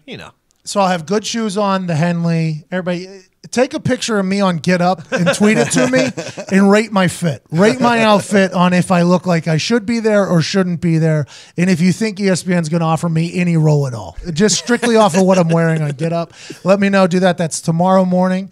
Aside from that, hashtag Endgang, hashtag Endgame. Send me some entertaining shit. If I get a good laugh out of it, we'll send you some merch. Hope you have an incredible Tuesday, the greatest Tuesday of all time. We're so thankful for you. PatMcAfeeShow.com. Get your merch, get your love. Black Friday is going to be awesome. Yes, it is. We got some heaters coming out. Be fucking ready. We got some heaters coming out. Oh, yeah. Like legit heaters. And one of the greatest Super promotions stuff. of all Like time. they'll keep you warm. They will. Yeah. I'm off the promotion, by the way. Roasty and toasty. Okay. And they're and your people at the party will be like, "Oh, that's a fucking dope." Anything. Anything. We got some Christmas sweaters coming out. Not just some Christmas sweaters. These are The pretty Christmas fucking epic sweaters. Christmas sweaters. I feel good about these Christmas sweaters, by the way. We weren't really a part of the process in the last couple of years in creating the Christmas sweaters. This time we got the vitamins together and had a real sit-down session. Feel pretty good about it. We got a brand new hoodless sweatshirt that I think people will enjoy. Oh, yeah. And I got this bomber jacket that I designed myself. Strictly so I can wear it every day. That hopefully, we only have 100 other ones. Hopefully those sell out pretty quick. Yeah. I'm very excited for Black Friday. I think you all should be too. It'll be 20% off the whole store that whole weekend. And if we hit a certain amount, a goal for the company, somebody will be getting a tattoo. Somebody will be getting a tattoo. Awesome. There's a lot of relief just came from the room. That was potentially going to be a brand. I looked into the brand stuff. I watched more videos of people getting branded, and I think we should turn away from that. Just strictly because I don't want to have to I don't want to be known as the boss that put somebody through that. But a tattoo we can do. Yeah. Tattoo we can do. if we sell a certain amount of items, somebody will have to get a tattoo of some sort. Live on the spot on Cyber Monday. 20% off the whole store. Black Friday all the way through Monday. Should be a good time. Today's show is brought to you by Lisa Mattresses. There is no better mattress on this earth than a Lisa Sleep mattress. Ty, you have one. How do you feel about it? I love it. It showed up in a box at your doorstep. Yep. So it means you didn't have to do any of the weird things that happen whenever you do mattress buying. Correct. Just pick the one I wanted. You didn't have to walk in any of those drug front mattress operations where there's just a slew of beds laying around where you lay on one, roll over to the next. Oh, this one feels a little better than this one and this one and this one. Then you look back and who's laying on a bed you just laid on? Zito. So then you think, wait, who was laying on his bed before I laid on it? Probably another Zito, which is a wild scene. It's one of those things where the old mattress purchasing operation is one of the past. There's no reason to do it anymore because there is a better mattress that is ready to show up at your doorstep. And that's a Lisa Sleep mattress. Lisa does everything from packing the bed to studying why the bed needs to be good. There's no bad spots, and it goes from box to your room in less than, 2 minutes? Yep. You don't need to have two creepy mongoloids tracking dirt all in your house, bringing a mattress in, banging everything, knocking your furniture over. Thanks, man. I did that with my fucking floor last week. It's a nightmare. There was mongoloids walking around everywhere. But you don't have to do that with mattresses anymore because Lisa has cut out the middle person. So it goes straight from your order to your door to your bedroom in minutes. You go to lisa.com/McAfee and you get $150 off when you use promo code McAfee at checkout. That's LEESA.com/McAfee, MCAFEE, and get $150 off. Shout out Lisa for being a sponsor of the show. Shout out to you for getting a Lisa mattress because it's absolutely beautiful. #Endgang, #Endgame. Go ahead and send what the other side of Evan Foxy's bed looks like when he's laying in it. Big old slice of pizza. Or it could be an abyss with nobody there. That seems to be the trend.